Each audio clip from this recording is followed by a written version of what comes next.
Eh bien, merci Madame Walter, merci bien sûr à l'association Argos de m'avoir invité. Et c'est un grand plaisir de venir parler ce soir. Je trouve que c'est un mouvement très important et très intéressant en médecine, surtout en psychiatrie, que d'avoir des échanges beaucoup plus, je dirais, directs et beaucoup plus informels entre ceux qui savent ce qu'est la maladie parce qu'ils la vivent en eux, parce qu'ils la vivent auprès de leurs proches qui en sont touchés, et ceux qui pensent savoir un petit quelque chose sur cette maladie, sur ses traitements, sur ses origines. Et en venant là, vous m'entendez pas, si vous m'entendez mieux, voilà. Et en marchant là, sous la pluie, comme chacun d'entre vous, j'imagine, pour arriver jusqu'ici, je me disais, je vois pas grand chose. Hein, j'étais souvent parapluie et tout ça. Et je me dis, ben, c'est un peu nous ça par rapport au trouble bipolaire. On avance sous la pluie, parfois il y a du soleil, parfois il y a de l'orage, parfois bon. On est sous notre parapluie et puis on avance, voilà, comme on peut. Et en tant que médecin, j'ai pensé à cette phrase de Christian Gay, qui est un ami de l'association Argos, qui est intervenu plusieurs fois ici, avec qui j'ai travaillé donc, pendant plusieurs années à la clinique du Château de Garges, où je travaille moi-même toujours, et qui me disait, mais finalement, au bout de 30 ans ou 35 ans, où je lutte avec les patients contre cette maladie, j'ai l'impression que plus j'avance et moins j'en sais sur cette maladie. Bon. Donc vous me direz, avec ça, c'est encourageant, mais je pense que c'est une façon aussi de rester modeste et lucide sur la complexité de cette maladie, mais aussi sur le fait qu'elle touche chaque personne différemment dans sa vie, dans son entourage, et que finalement, c'est une seule maladie, et c'est plein de formes différentes. Chaque souffrance est individuelle. Et là, peut-être, je vais proposer plusieurs sujets à l'association, puis c'est celui-là qui a été retenu. Alors, je l'ai abordé aussi à la journée mondiale il y a un mois et demi, donc pour les personnes qui étaient déjà présentes, je m'en excuse. Pour les autres, eh j'espère que ça vous intéressera. Mais c'est un sujet, à mon avis, très important. J'avais intitulé Le mal-être oublié. Pourquoi oublier? Parce qu'au fond, oublier du côté de ceux qui pensent savoir, hein, c'est-à-dire les soignants, les médecins, les infirmiers, les psychologues. Mais je ne pense pas du tout oublier par ceux qui souffrent de la maladie. Et ce sont ce qu'on appelle les symptômes résiduels. Alors déjà, ce n'est pas un très beau mot. Pourquoi oublier? Parce que bon, cette maladie bipolaire, cette maladie maniaco-dépressive, comme on disait autrefois, pour certains, elle se caractérise justement par une alternance. Hein, une alternance je parlais tout à l'heure des orages, des pluies, des tempêtes, du soleil. Des alternances de phases d'humeurs extrêmement diverses, et puis entrecoupées de périodes où les choses semblent aller à peu près mieux ou à peu près bien. Et donc cette alternance cyclique serait pour certains le cœur de la maladie. Et du coup, au fond, quand il se passe pas grand-chose, ou qu'il ne se passe rien, qu'on est dans cette période d'entre-deux qui peut durer quelques mois, parfois quelques années, pour certains quelques semaines seulement, eh bien, au fond, cette période-là, dite entre les crises, cette période intercritique, cet intervalle dit libre, hein, dit libre de quoi? Soi-disant libre de symptômes, n'a pas beaucoup intéressé les médecins, il y a assez peu de temps. Et donc c'est de ce sujet dont on voudrait parler ce soir. Alors je sais qu'on a du temps devant nous. J'ai pas fait beaucoup de diapositives, mais bien sûr je vais vous les présenter. Et je souhaiterais, si vous en êtes d'accord aussi, qu'on puisse échanger entre nous. On a la chance d'être dans une salle qui n'est pas trop spacieuse et conviviale. Donc je dirais que je laisserai vraiment un temps pour les échanges. Voilà, sur ce thème, ou peut-être plus largement après sur les troubles bipolaires. Donc effectivement, je travaille avec la clinique du Château de Garges depuis maintenant, c'est ma 8e année. Je suis aussi attaché à l'hôpital Sainte-Anne, donc comme vous le savez juste en face, dans le service du professeur Gaillard, où j'interviens pour une revue de psychiatrie qui s'appelle l'Encéphale. Alors, voilà, donc ça reprend ce que je vous disais tout à l'heure, ce petit schéma, c'est que pour certains, la maladie se caractérise essentiellement par donc, ces cycles, avec donc soit les phases d'excitation. Alors, j'ai normalement le pointeur, si je l'ai pas perdu en venant.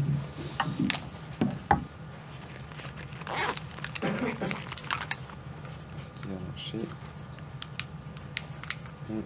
Non, bah écoutez, il ne marche pas. Je vais utiliser, pardonnez-moi, je vais utiliser mon doigt. Donc au fond, ce sont ces périodes-là qui sont en verte, hein, entre les crises, hein, donc soit entre les crises maniaques ici ou hypomaniaques, ou dans les formes mixtes, ou les formes avec des cycles très rapides, où là pour le coup on ne voit plus quasiment de périodes sans symptômes. C'est ces périodes-là que les médecins appellent entre les crises, intercritiques.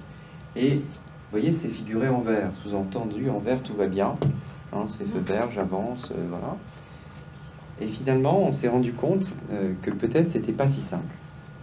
Et donc, quand on est médecin, surtout, bon, c'est moins vrai pour nos collègues psychologues, mais pour nous médecins, on a l'impression que, bon voilà, on a donné le bon traitement médicamenteux, la crise, soit la crise maniaque, la crise hypomaniaque, la phase dépressive, elle est derrière nous, on a fait le boulot, très bien, à la prochaine, vous pouvez passer. Bon. Et là, vous nous dites, mais non, attendez, docteur, moi, quand je suis devant mon ordinateur, j'arrive même pas à lire la fin de mon mail, j'ai vraiment des difficultés à me concentrer, où je sens que je réagis trop impulsivement, j'ai du mal à me contrôler, je sens que je vais pleurer plus facilement que d'habitude, ou mon sommeil est un peu perturbé. Enfin voilà, il se passe beaucoup de choses, alors que nous, en tant que soignants, on se dit non, c'est bon, là, tout va mieux, la vie a repris, hein, donc c'est pour ça que je vous ai mis des rouages, là, on a l'impression que la vie reprend son cours, et pourtant, il y a comme un grain de sable, hein, il y a comme des choses qui viennent faire que, eh bien non, en termes de qualité de vie au travail, de qualité de vie tout court, je dirais, on ne se sent pas rétabli, et on est encore gêné par beaucoup de symptômes. Et donc, ces symptômes, on va essayer de les décrire. Alors, tout d'abord, je vous ai donné l'exemple de l'ordinateur, parce que j'en ai un sous les yeux, et puis je pense qu'on est tous plus ou moins esclaves de nos iPhones, de nos ordinateurs, etc. Et c'est donc quelque chose auquel on est confronté, et la difficulté à se concentrer, elle peut se manifester par là. Elle peut aussi se manifester, on regarde la télé, hein, on regarde une émission ou un film, et puis on a l'impression de rien retenir.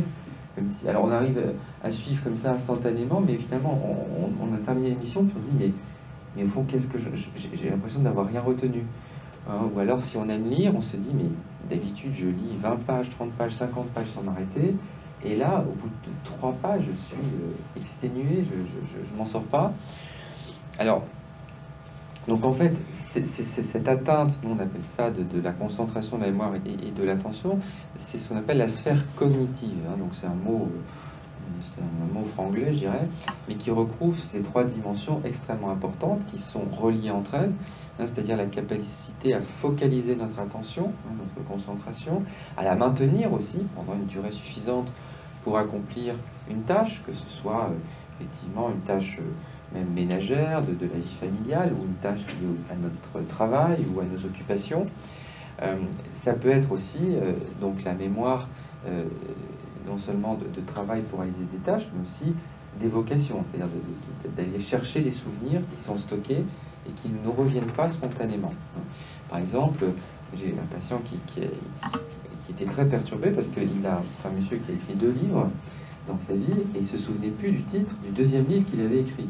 Pourtant, il avait passé des mois, évidemment des années peut-être, je ne sais pas, à travailler sur ce livre qu'il a écrit, et il me rendait compte. Bon, après, il arrivait à s'en souvenir, mais il a mis 2 heures pour aller rechercher ce souvenir qui est pourtant dans sa mémoire. Donc, finalement, alors, les crises de la maladie bipolaire, pendant les phases maniaques, pendant les phases dépressives, on sait maintenant, hein, depuis quelques années, parce que effectivement on a commencé à s'y intéresser, que c'est beaucoup de dimensions, hein, cognitives qui vont être touchées. Alors, comme je vous disais, ça fait 10-15 ans à peu près, et il y a plusieurs... alors, ce qu'on appelle une méta-analyse en médecine, c'est un mot un peu compliqué, c'est-à-dire qu'on rassemble toutes les études qui ont été réalisées dans le domaine depuis 10 ans ou 15 ans, on élimine celles qui ne nous semblent pas très bien rigoureuses ou un peu mal faites, on garde celles qui nous ont l'air scientifiquement rigoureuses, et puis on analyse les résultats. Donc là, vous voyez, sur cette méta-analyse qui reprend des travaux qui ont été réalisés en gros pendant la première décennie des années 2000, eh bien, on se rend compte qu'à la fois après une crise maniaque et après une phase dépressive, eh bien, on a des déficits, des troubles de notre attention, de notre concentration et de notre mémoire. On a des difficultés aussi dans les apprentissages. Alors, vous me direz, les apprentissages, c'est pour les enfants. Oui, c'est vrai, mais enfin, on apprend aussi toute sa vie. Et l'apprentissage, ça peut être nous expliquer tout simplement quelque chose, pas une tâche à réaliser quelconque, que ce soit au travail, encore une fois, ou dans la vie familiale ou personnelle. Et on n'arrive pas à comprendre et à intégrer ce qu'on nous demande de faire. Voilà. Alors, la mémoire verbale, le langage également est touché, donc la capacité à s'exprimer de manière fluide. Alors là, je ne sais pas si ce soir je serai fluide quand je vous parle, mais vous voyez par exemple le fait de chercher ses mots, le fait de buter sur une phrase, et donc d'avoir l'impression d'être un peu perdu quand on s'exprime, ça ce sont donc les troubles de ce qu'on appelle la fluence verbale, c'est-à-dire le débit de notre discours, la façon dont on va organiser nos pensées dans notre langage va être perturbée. Alors, on ne va pas dire n'importe quoi, on ne va pas délirer, on n'est pas dans une crise de maniaque, on est d'accord, mais soi-même, on va ressentir une difficulté à exprimer clairement, de manière comme de l'eau qui coule dans la rivière, ce qu'on a envie de dire. Et puis, on a une atteinte, alors ça c'est un mot un petit peu aussi technique, des fonctions exécutives, c'est-à-dire on va rester accroché sur une idée et on va avoir du mal à s'en défaire, on va insister un peu trop lourdement, ça c'est la persévération. La flexibilité, c'est la capacité de passer d'une idée à l'autre de manière, je dirais, aisée, facile. Par exemple, là, je vois quelqu'un entrer dans la salle, je les salue et je leur signale qu'il reste quelques chaises au deuxième rang. Et en même temps, je reprends mon propos en vous disant que ce soir, je suis heureux de vous parler des symptômes résiduels dans le trouble bipolaire. Donc, vous voyez, ça, c'est un exemple de flexibilité cognitive, passer d'une idée à l'autre tout en restant cohérent. Donc voilà, comme ça, ces messieurs dames ont pu profiter des sièges. Bon, non, je vous en prie. Et donc, cette capacité-là de flexibilité cognitive qu'on a tous, eh bien, pendant cette période qui suit un épisode maniaque ou une phase dépressive et même une hypomanie, eh bien, elle va être perturbée, elle va être atteinte. Et ça va nous gêner beaucoup dans notre vie quotidienne, évidemment. Alors, bon, vous voyez, donc ces symptômes résiduels, là aussi c'est de la traduction de l'anglais, parce que c'est des études qui sont publiées en anglo-américain, donc residual symptoms. Avant, on parlait des syndromes, des subsyndromes, c'est-à-dire, bon voilà, vous n'êtes pas dans la dépression, bon, mais vous êtes un peu en dessous. Alors, moi je prends souvent avec les patients, on va rester dans l'eau, mais je prends souvent l'image de la ligne de flottaison, peut-être parce que je suis au bord de la mer, mais venant de patients, s'ils ont l'impression d'être en dessous de la ligne de flottaison, ou, alors ça c'est plutôt l'entourage, est-ce que vous ne trouvez pas que votre épouse ou que votre fils est un petit peu au-dessus de la ligne de flottaison, quand on n'est pas encore dans l'hypomanie, mais quand même un petit peu au-dessus. Donc voilà, donc ça on avait déjà défini, avant que les Américains fassent leurs études, donc comme je vous le disais, fin des années 90, début 2000, déjà dans la tradition européenne, sur la notion qu'on peut avoir des symptômes en dessous du seuil pathologique, mais qui sont quand même gênants, qui altèrent quand même la qualité de vie et le fonctionnement. Donc c'est ce mot-là aussi, des symptômes, vous voyez, en dessous du seuil pathologique. Et donc, comme je le disais tout à l'heure en introduction, ces fameux symptômes, ils sont beaucoup mieux perçus par les personnes qui souffrent du trouble que par les soignants, et peut-être aussi d'une certaine façon par l'entourage, en tout cas pour certains des symptômes. Bon. Alors vous me direz, ces symptômes résiduels, est-ce qu'ils sont seulement reliés à la maladie bipolaire, dont on est en train de parler? Est-ce qu'ils sont reliés donc à la maladie bipolaire, c'est-à-dire la maladie telle qu'elle évolue dans le temps, parce que malheureusement, comme vous le savez, une fois qu'elle s'est déclarée, eh bien, elle va durer toute la vie, en fait. Elle pourra heureusement être contrôlée, dans la majorité des cas, relativement bien contrôlée, mais on sait qu'elle restera possiblement active tout au long de la vie, et c'est pourquoi il y a des accompagnements, des traitements aussi longtemps. Alors, est-ce que c'est le cours de la maladie qui fait que, bon, voilà, il y a des symptômes entre les crises? Est-ce que c'est des conséquences de la crise elle-même, de la crise maniaque, de la crise dépressive? Ou alors, et ça c'est souvent une question, et d'ailleurs pertinente, hein, des personnes qui souffrent du trouble bipolaire, mais docteur, est-ce que c'est pas vos médicaments? Qui sont un peu les miens quand même, je les prends, mais enfin, c'est quand même vous qui me les donnez. Alors, finalement, si j'ai du mal à me concentrer, c'est pas à cause de votre... Alors, je vais pas donner le nom de médicament, mais si on est qu'entre nous, mais est-ce que c'est pas celui-là qui commence par un R, Iris perd quelque chose, ou est-ce que c'est pas à cause du lithium, est-ce que c'est pas encore à cause de celui-là? Bon, et c'est normal, on se pose la question. On ressent, et ça, je trouve que c'est important, on ressent qu'on n'est pas dans notre état tout à fait normal. C'est-à-dire que même si on n'est plus en phase pathologique, en phase avec beaucoup de symptômes qui a justifié qu'on soit hospitalisé, qu'on aille voir plus souvent son psychiatre, etc., quand même, on sent qu'on est gêné, on sent qu'on ne fonctionne pas normalement, et donc on se demande si ce qui nous arrive n'est pas lié à une cause extérieure. Et la première cause extérieure à laquelle on pense, et c'est normal, c'est les médicaments qu'on prend tous les jours. Bon. Alors, c'est vrai que certains, là on vient de parler un peu rapidement des symptômes qui touchent les cognitions, la mémoire, l'attention, la concentration. Alors, on sait que certains des médicaments que l'on va utiliser dans le traitement de la maladie bipolaire, et notamment dans le traitement des crises de la maladie, vont avoir, ou peuvent avoir, pour certains d'entre eux, un impact négatif sur la mémoire. Donc là, je pense notamment à certains somnifères, je pense à certains anxiolytiques, comme les benzodiazépines. Bon, en même temps, il ne faut pas les diaboliser, parce que quand on est en crise, ils nous aident, et heureusement qu'ils sont là. Mais en même temps, il ne faut pas les garder trop longtemps, pas plus qu'il ne faut, bon, parce qu'on sait qu'ils peuvent occasionner ce type de difficultés. Après, si notre traitement n'est pas un traitement de fond, hein, je pense au lithium, je pense au valproate notamment, s'ils ne sont pas bien équilibrés en termes de dosage, en cas de surdosage, on peut avoir un effet, par exemple avec le valproate, de se sentir, bon, j'accentue un peu, mais avoir un déficit de la concentration au quotidien. On prend l'exemple de l'ordinateur sur l'ordinateur, qui peut être lié à un surdosage dans l'un de nos traitements, hein, et notamment celui-là. Donc vous voyez, en fait, il y a les trois choses. Il y a l'évolution de la maladie elle-même, hein, qui fait que peut-être qu'il y ait des symptômes entre les crises, ça fait partie de la maladie. Les conséquences de la crise qu'on a pu avoir, ou les conséquences de certains de nos traitements. En tout cas, ce sont des symptômes qui vont altérer notre qualité de vie, altérer ce qu'on appelle, nous, notre fonctionnement. C'est vraiment par rapport à un beau terme, hein, c'est comme si on était des robots, mais là aussi, c'est de l'anglo-américain, functioning. Hein.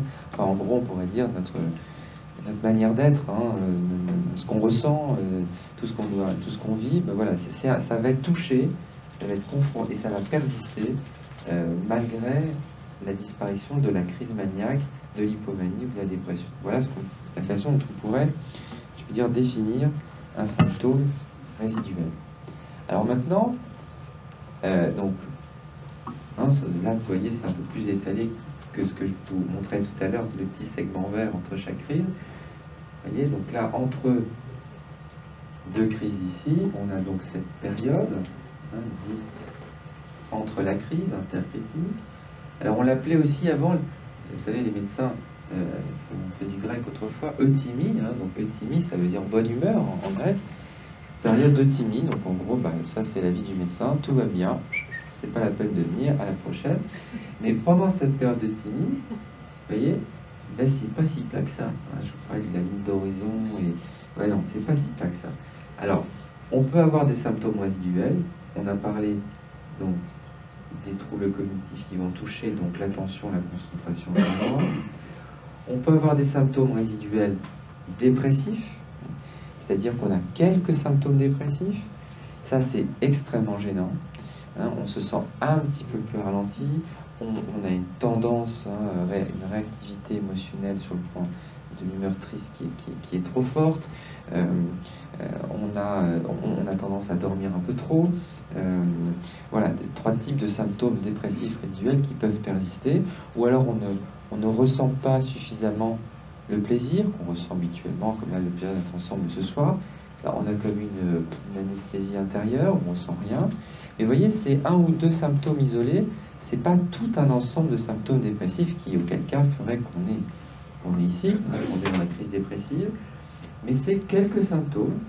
Mais ces quelques symptômes, ils suffisent à nous empoisonner la vie au quotidien. parce que la vie continue, il faut quand même se lever le matin, il y a les enfants à l'école aussi, ils sont petits, ou il faut aller au boulot, enfin, etc., etc. Donc, symptômes dépressifs résiduels. Là aussi, donc là, c'est plus sur le versant, on va dire, de l'excitation, hein, mais une humeur qui reste trop instable et trop réactive. On a du mal à se contrôler et on va surréagir. Hein, donc on va être plutôt ici. Hein. C'est-à-dire que ce soit dans le couple, ou avec les enfants, ou avec des collègues de travail, une petite remarque qui, si on était, je dirais, vraiment bien stable, bon, ok, très bien, on passerait dessus. Mais là, cette hyper-réactivité émotionnelle, pardon, va faire que on va envoyer un mail un peu incendiaire au collègue qui nous a fait une remarque, même si c'est supérieur hiérarchique. Je dis ça parce que c'est pour vous dire que même dans cette période où, entre guillemets, soi-disant tout va bien, la maladie s'exprime, les symptômes résiduels sont là, et certains de ces symptômes résiduels peuvent avoir des conséquences importantes. Bon, je pense que... Excusez-moi, je suis très focalisé sur les exemples d'ordinateur, on pourra en prendre d'autres, hein, c'est à l'esprit ce soir. Voilà, donc les troubles cognitifs, des symptômes dépressifs, ou alors, à l'inverse, des symptômes plutôt de la sphère du versant de l'excitation, du versant mais légers, mais ceci dit, qui peuvent être très gênants pour notre vie quotidienne. Et puis, enfin, je le dis en dernier, mais peut-être qu'il aurait fallu le dire en premier, des troubles de nos rythmes biologiques, et notamment de notre rythme veille-sommeil. Vous savez que le sommeil, c'est un petit peu une clé de voûte pour la vie de notre cerveau, notre vie en général d'ailleurs. On passe un tiers de notre vie au point de dormir. Le sommeil, c'est un reliquat de l'hibernation. Et pendant le sommeil, il se passe des tas de choses dans notre cerveau. Pour prendre une autre image que l'ordinateur, c'est un petit peu on lave notre linge sale la nuit. Hein, donc le cerveau, il fait sa vaisselle, on lance le programme. Et donc, il va éliminer des tas de substances toxiques qui sont liées au fonctionnement pendant la journée. Là, on va discuter ensemble encore pendant 1 heure. Donc pendant ce temps, notre cerveau travaille. Et puis voilà, il est en éveil depuis ce matin, 7 ou 8 heures ou 9 heures, ou un peu plus tard peut-être pour certains d'entre vous, je ne sais pas. Mais en tout cas, voilà, pendant une dizaine, 12 heures dans la journée, le cerveau est actif et le sommeil est nécessaire pour assurer l'évacuation de certaines substances toxiques et le rétablissement d'une bonne hygiène cérébrale. Et le sommeil va être extrêmement important, comme vous le savez, dans l'équilibre de notre humeur. Il y a des liens très intimes et dans le bon contrôle de la maladie bipolaire. Et entre les crises, c'est souvent, si vous avez un bon psychiatre, ce dont je ne doute pas, normalement, à chaque consultation, il faudrait qu'il y ait un petit point sur le sommeil. Comment se passe le sommeil en ce moment? Parce que, je dirais, parmi les 3 catégories, c'est peut-être celui-là qui est le plus facilement touché. Et surtout, c'est un élément objectif, ça. On sait très bien si on a eu du mal à s'endormir, si on s'est réveillé 3 fois dans la nuit, si notre impression au réveil, elle était pour une levée, j'ai envie de rester 2 heures de plus dans mon lit. C'est quelque chose qui est facilement identifiable par soi-même, et en plus qu'on peut rapporter à son médecin ou à son psychologue en disant, bon, voilà, par exemple, depuis qu'on s'est vu il y a 3 semaines, bon, il n'y a pas une nuit où j'ai bien dormi, où je me suis senti vraiment en forme. J'ai eu du mal à m'endormir au moins 4-5 fois, 4-5 jours différents, je veux dire. Quasiment toutes les nuits, je me suis réveillé. Enfin, voilà. Donc cette sphère-là, des symptômes résiduels qui touchent le sommeil, qui touchent les rythmes biologiques, je dirais, c'est vraiment pour un médecin le tableau de bord. Et je pense que d'avoir un carnet dans lequel on note, si on a des symptômes résiduels qui touchent le sommeil, c'est au jour le jour, parce que parfois on oublie aussi. On oublie qu'on a mal dormi, parce que si on voit son médecin, je ne sais pas, mais je dis toutes les 3 semaines, peut-être tous les mois, toutes les 6 semaines, selon les suivis que l'on a, eh bien, on oublie qu'il y a 4 semaines, on a très mal dormi pendant toute la semaine, voilà, et que, bon, après ça s'est rétabli, mais voilà.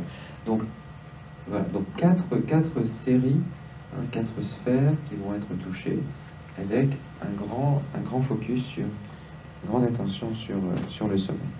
Alors, ici, ce sont des camemberts qui vous montrent eh bien, la répartition des symptômes en fonction, vous voyez, en certain nombre de semaines et qui vont altérer considérablement la qualité de vie, on l'a dit, mais aussi qui vont augmenter ces symptômes résiduels quand ils sont présents, le risque de faire une rechute, c'est-à-dire de faire une autre crise. Donc, bon, je ne vous rappelle pas, bien sûr, vous savez aussi bien que moi qu'il y a deux grands types de troubles bipolaires, le type bipolaire de type 1, où sont présents des crises maniaques avec éventuellement des phases dépressives, et souvent des phases dépressives, puis le trouble bipolaire de type 2, où là, il y a essentiellement des phases dépressives et des petites phases d'excitation qu'on appelle hypomanie. Alors, il faut souvent bien dire que le type 1, ça ne veut pas dire que c'est plus grave que le type 2. Je veux dire, on souffre dans les deux maladies, enfin dans les deux formes de la maladie. Peut-être même, je dirais, bon, on souffre en moyenne, enfin moi je trouve plus dans le trouble bipolaire de type 2, parce qu'on fait plus de dépression, et le contrôle du trouble bipolaire de type 2, je parle même du point de vue médical, du point de vue médicamenteux, est souvent plus difficile à obtenir que le trouble bipolaire de type 1. Donc, bon, donc les deux formes sont graves. Dans les deux formes, vous voyez, on peut avoir des symptômes résiduels. Alors, bon, comme vous voyez dans le trouble bipolaire de type 2, une fois sur deux, des symptômes résiduels dépressifs. Bon, c'est assez logique puisqu'il y a plus de phases dépressives, des périodes asymptomatiques, et puis dans le trouble bipolaire de type 1, moins de symptômes dépressifs résiduels, plus de périodes asymptomatiques, un petit peu plus. Encore une fois, c'est souvent mieux contrôlé. Alors, tout à l'heure, on parlait des troubles cognitifs qui vont suivre une crise maniaque, qui vont suivre une crise dépressive. Et on se demande, est-ce que ces symptômes vont disparaître après la crise ou est-ce qu'ils vont vraiment persister longtemps? Alors pour ça, on a fait, comme je disais tout à l'heure, des études. Alors, en gros, vous voyez, donc là c'est une étude qui a inclus un peu plus de 50 personnes qui souffraient d'un trouble bipolaire de type 1 ou de type 2 et qui les a comparées à des personnes indemnes de la maladie. Alors qu'est-ce qu'on a remarqué? Eh bien, on a remarqué qu'à peu près, vous voyez, 2/3, pour faire simple, des personnes bipolaires dans cet échantillon-là de 55 personnes avaient des troubles cognitifs entre les crises. Vous voyez, 2/3. 1/3 n'en avait pas. Bon, bah, heureusement pour eux, tant mieux pour eux. Et qu'est-ce qui caractérisait? Bah, ils avaient une meilleure qualité de vie et un meilleur fonctionnement, vous voyez, sur le plan personnel, social, professionnel. Bon, et là, ils avaient un quotient intellectuel, bon, c'est une étude, hein, donc il ne faut pas prendre ça pour une généralité, qui était plus élevé avant la maladie que les personnes qui avaient des troubles cognitifs. Et ils avaient eu, ce tiers de personnes qui n'avaient pas donc, de déficit cognitif, de troubles de la mémoire, de l'attention et de la concentration après les crises, donc pas de signes cognitifs résiduels. Ils avaient eu moins d'antécédents de complications obstétricales à la naissance que les personnes qui ont les 2/3 qui, eux, présentent des troubles cognitifs entre les crises. Donc, si vous voulez, les complications autour de l'accouchement, eh bien, elles sont plus fréquentes dans certaines pathologies du cerveau. C'est vrai pour les schizophrénies, c'est vrai aussi pour la maladie bipolaire. On sait que quand il y a eu, en gros, pas toutes les complications liées autour de l'accouchement, c'est-à-dire soit un accouchement prématuré, une menace d'accouchement prématuré, des problèmes d'oxygénation cérébrale du fœtus, etc. Tous ces problèmes liés à l'accouchement qui peuvent altérer l'oxygénation du cerveau du bébé sont un facteur de risque pour certaines maladies du cerveau, et notamment pour la maladie bipolaire. Mais vous voyez qu'ici, ça a aussi corrélé avec le fait de présenter des signes cognitifs résiduels. Alors, pour certains, les troubles cognitifs entre les crises seraient plus fréquents dans le trouble bipolaire de type 1 que dans le type 2. Bon, et puis je vous dis, en gros, vous voyez, sur les études, 40 à 60% des patients en présenteraient. Alors, on reviendra là-dessus. Pourquoi plus dans le type 1? Pourquoi plus dans le type 2? Enfin, bon. De toute façon, que ce soit la manie ou la dépression, elles se compliquent toutes les deux de troubles cognitifs. Donc après, savoir s'il y a plus dans le trouble de type 2, quelque part, on s'en fiche un peu. L'essentiel, c'est savoir que 2/3 des personnes, en général, en souffrent et qu'il faut les dépister et les prendre en charge. Alors, je vous ai parlé tout à l'heure de la mémoire verbale, de l'attention soutenue, donc la capacité de se focaliser son attention, de certaines fonctions exécutives, je parlais tout à l'heure d'exemple de la flexibilité, passer d'une idée à l'autre, de notre fluence verbale, de notre débit de parole, puis de notre vitesse de traitement. Ça veut dire quoi la vitesse de traitement? Ça veut dire la rapidité avec laquelle on va, par exemple, on va nous demander d'exécuter un conseil, on va demander un conseil, on va demander de faire ceci ou de faire cela. On va lire un mode d'emploi d'un appareil électroménager. Combien de temps on va mettre pour le lire, pour intégrer quelles sont les façons de brancher la machine. Voilà, c'est ça la vitesse de traitement de l'information. Ça peut être une tâche toute simple ou une tâche plus complexe. En tout cas, il y a des problèmes dans ces 4 séries de symptômes quand on souffre d'un trouble bipolaire. Et c'est plus sévère encore si on souffre d'une maladie schizophrénique. Donc là, dans la maladie schizophrénique, ces 4 dimensions, elles sont plus touchées que dans la maladie bipolaire, mais elles sont tout de même impactées. Alors, il y a plus de troubles cognitifs entre les crises quand on a présenté des idées délirantes pendant la crise maniaque, par exemple, ou si on a fait une dépression délirante avec un délire on s'est senti coupable, on s'est senti moins que rien, enfin, on a fait une dépression très sévère, mélancolique, et s'il y a eu donc des symptômes psychotiques, ou si on a eu donc des hallucinations, puisque ce qu'on appelle symptômes psychotiques, donc les psychiatres, c'est soit des idées qui sont délirantes, c'est-à-dire qui sont irréelles, qui sont, moi je dis souvent baroques, qui sortent de notre imagination. Et vous savez que pendant les crises maniaques, pendant les phases dépressives, on peut avoir des idées délirantes quand ces crises sont sévères. On peut aussi avoir des hallucinations, c'est-à-dire percevoir, le plus souvent elles sont auditives, percevoir des sons, des voix qui dialoguent entre elles, etc.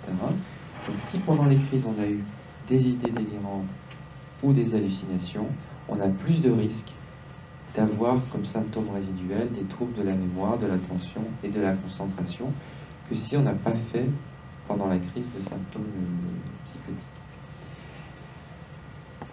Donc, voilà, donc ça reprend les données que je viens de dire. Alors, les troubles du sommeil. Vous voyez, tout à l'heure, je vous disais, c'est la clé de voûte de la bonne santé de notre cerveau. C'est un élément extrêmement important dans le contrôle de la maladie bipolaire. Alors là, vous voyez les études, c'est très vaste, de 15% à 80%. Donc c'est comme Tintin Milou, c'est de 7 à 77 ans, présentent des troubles du sommeil entre des personnes qui souffrent d'un trouble bipolaire. Dans 15 à 83% des cas, vont présenter des troubles du sommeil entre les crises. Bon, alors là, les chiffres, vous me direz, ça ne veut rien dire. Ça veut dire quoi, passer de 15% à 83%? Enfin, encore une fois, ça dépend de la façon dont les études sont faites, ça dépend du nombre de patients qui ont été inclus, enfin, etc. Donc ça, à la limite, c'est pareil, c'est de la soupe de médecins, c'est pas très important. Ce qu'il faut retenir, c'est qu'en gros, c'est hyper fréquent d'avoir des troubles du sommeil, même entre les crises de la maladie. Et quand il y a des troubles du sommeil qui sont présents entre les crises, notre risque de rechute est plus élevé. Deuxièmement, si on dort mal, vous expliquais tout à l'heure avec mon image de machine à laver, eh bien, notre cerveau, le lendemain, il va moins bien fonctionner. Donc, nous-mêmes aussi, on va moins bien fonctionner, parce que si notre cerveau va mal, enfin, on va moins bien, ben, nous aussi, on est moins alerte, on se sent patraque, on a des troubles de la mémoire, on n'est pas très bien. Et donc, notre qualité de vie, notre sentiment de bien-être, il est touché. Et aussi, si on a des troubles du sommeil, ça c'est une dimension très importante, le risque qu'on ait un syndrome métabolique, on dirait c'est quoi un syndrome métabolique, ça pourrait être l'objet d'une autre, c'est d'ailleurs peut-être prévu d'une autre conférence d'Argos, eh bien c'est le fait que nos rythmes biologiques, notre métabolisme, c'est-à-dire la régulation du sucre, des graisses dans l'organisme, va être perturbé.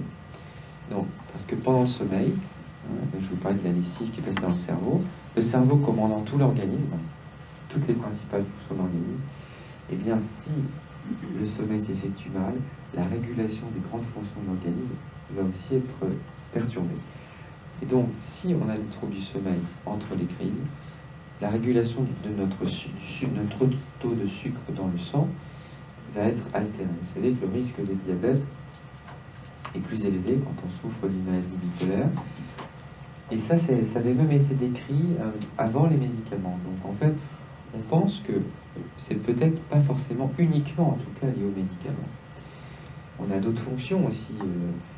Donc on parlait du cholestérol, des triglycérides, des graisses qui peuvent être aussi perturbées si notre sommeil est perturbé. Et vous savez que si il y a un risque de diabète et de dyslipidémie, d'augmentation du taux de cholestérol, et bien on peut avoir un risque cardiovasculaire. On a un risque de présenter une hypertension artérielle, de présenter de l'angine de poitrine, un risque d'infarctus, un risque d'AVC qui va être plus important. Et donc, être attentif à son sommeil, c'est aussi prévenir ces risques de diabète, ces risques d'anomalie de régulation de nos lipides et du coup du risque cardiovasculaire qui est vraiment augmenté dans la maladie bipolaire. C'est un des principaux facteurs qui font que l'espérance de vie, en moyenne bien sûr, après à son échelle individuelle ça ne veut rien dire, mais en moyenne, une personne qui souffre d'un trouble bipolaire a quelques années de vie en moins qu'une personne qui n'en souffre pas. Donc, et en partie à cause de ce risque de syndrome métabolique qui peut être aggravé s'il y a des troubles du sommeil pendant entre les crises, pendant cette période. Oh, oui. L'hypersomnie est considérée comme un trouble du sommeil? Ah, absolument, absolument. Parce que, alors, quels sont les différents types de troubles du sommeil? Alors, il y a ceux qui nous viennent spontanément à l'esprit, la difficulté à s'endormir, ça c'est l'insomnie d'endormissement, les réveils nocturnes, ou le réveil précoce, matinal, c'est-à-dire on a un réveil à 4h du matin et puis impossible de s'endormir. Alors, l'insomnie d'endormissement, les réveils nocturnes et le réveil matinal, bon, ça peut se voir dans l'hypomanie avec une réduction du temps de sommeil. Dans la crise maniaque, on peut avoir une insomnie totale. Après, dans les phases dépressives, c'est vrai que classiquement, dans la maladie bipolaire, dans la dépression bipolaire, on a plutôt une augmentation. Alors, plutôt que de dire l'hypersomnie, on pourrait dire du temps passé au lit. C'est-à-dire que, en fait, on reste allongé beaucoup plus longtemps. Et si on enregistre l'activité électrique de notre cerveau pendant cette période où on pense dormir, on va se rendre compte qu'on dort pas si bien que ça, même si on a passé 14 heures au lit. Parce qu'au lieu de faire des beaux cycles, si je puis dire, de sommeil, vous savez que j'ai dit tout à l'heure, bon, je vais être un peu plus technique que la machine à laver pour le sommeil et le cerveau. En fait, pendant que là on se parle, on essaie d'écouter, on a une activité électrique dans notre cerveau qui est assez rapide. Qu'est-ce qu'il raconte de temps façon, je sais dessus. Donc là, moi je vous parle, j'essaie de vous dire pas trop d'âneries, c'est pareil, j'ai une activité électrique assez rapide. Bon. Par contre, si on se tait, si on ferme les yeux, là on va avoir une activité électrique qui va se ralentir. Pour ceux qui ont fait un peu de physique, autour de 8 Hz. Donc ça c'est l'activité, yeux fermés, on se tait. Bon. Mais on est éveillé. J'ouvre les yeux, ça y est, notre activité électrique s'accélère. Et quand on va basculer dans le sommeil, eh bien, il va y avoir une période de repos électrique. Donc, les ondes électriques vont être beaucoup plus lentes dans notre cerveau. Et on va faire notamment des cycles dits de sommeil lent profond, pendant environ 1 heure, 1 heure et demie, où là, l'activité électrique elle va être de 2 à 3 Hz, très très lente. Et c'est pendant cette période de repos électrique que le cerveau fait sa machine à laver lâche son linge et élimine les toxines. Donc on fait des cycles d'1 heure, 1 heure et demie. Après, l'activité électrique s'accélère un petit peu, on fait ce qu'on appelle du sommeil paradoxal. C'est paradoxal, pourquoi? Parce qu'on est très proche de la veille, mais clac, on se rendort à nouveau et on fait un cycle d'1 heure, 1 heure et demie. Et plus la nuit va avancer, plus on va faire de sommeil paradoxal et plus le temps de sommeil profond va être court. Et donc, en fin de nuit, il n'y aura que du sommeil paradoxal. Ça, c'est une architecture du sommeil classique qu'on a à l'âge adulte, en gros, jusqu'à 40-45 ans. Puis après, eh ben, comme disait le général, la vieillesse est un naufrage, le sommeil n'échappe pas à la règle. Donc, ce que je viens de vous décrire, eh bien, va s'effriter.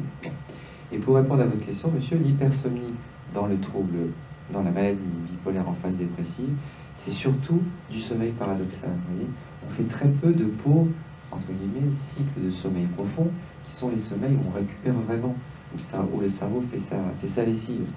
Donc ce qui fait que, même si on a passé 14 heures dans son lit, ben, on n'aura aucune énergie, on n'aura pas du tout, on ne sera pas de bonne humeur, voilà. Et on se dit, mais c'est... Voilà. Donc, je ne sais pas si je réponds à la question, et voilà en gros, schématiquement, la différence.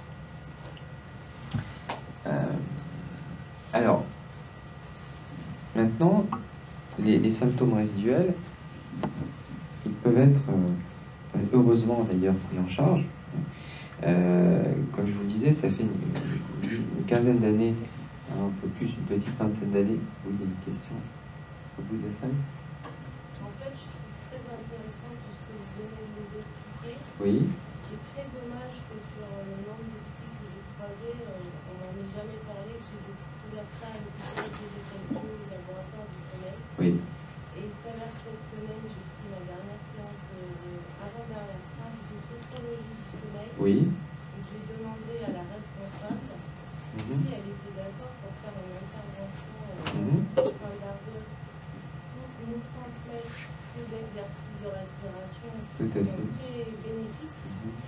Et du coup, ma question, c'est est-ce que vous pensez qu'il serait possible que le soir où elles viennent, des médecins et des chercheurs qui viennent aussi écouter pour, à leur tour, de leur côté, faire de la diffusion, parce que c'est un soin qui rapporte pas d'argent, mais qui fait baisser le coût de la sécu tellement c'est... Ah ben ça c'est certain, parce que, écoutez, en tout cas, je serais très heureux de savoir quand elle vient, et puis je suis tout à fait d'accord avec vous, je pense qu'il faut diffuser cette information, parce que, vous voyez, les symptômes résiduels qui touchent pratiquement tous les patients, parce que, comme je vous disais, les troubles du sommeil, c'est tout le monde.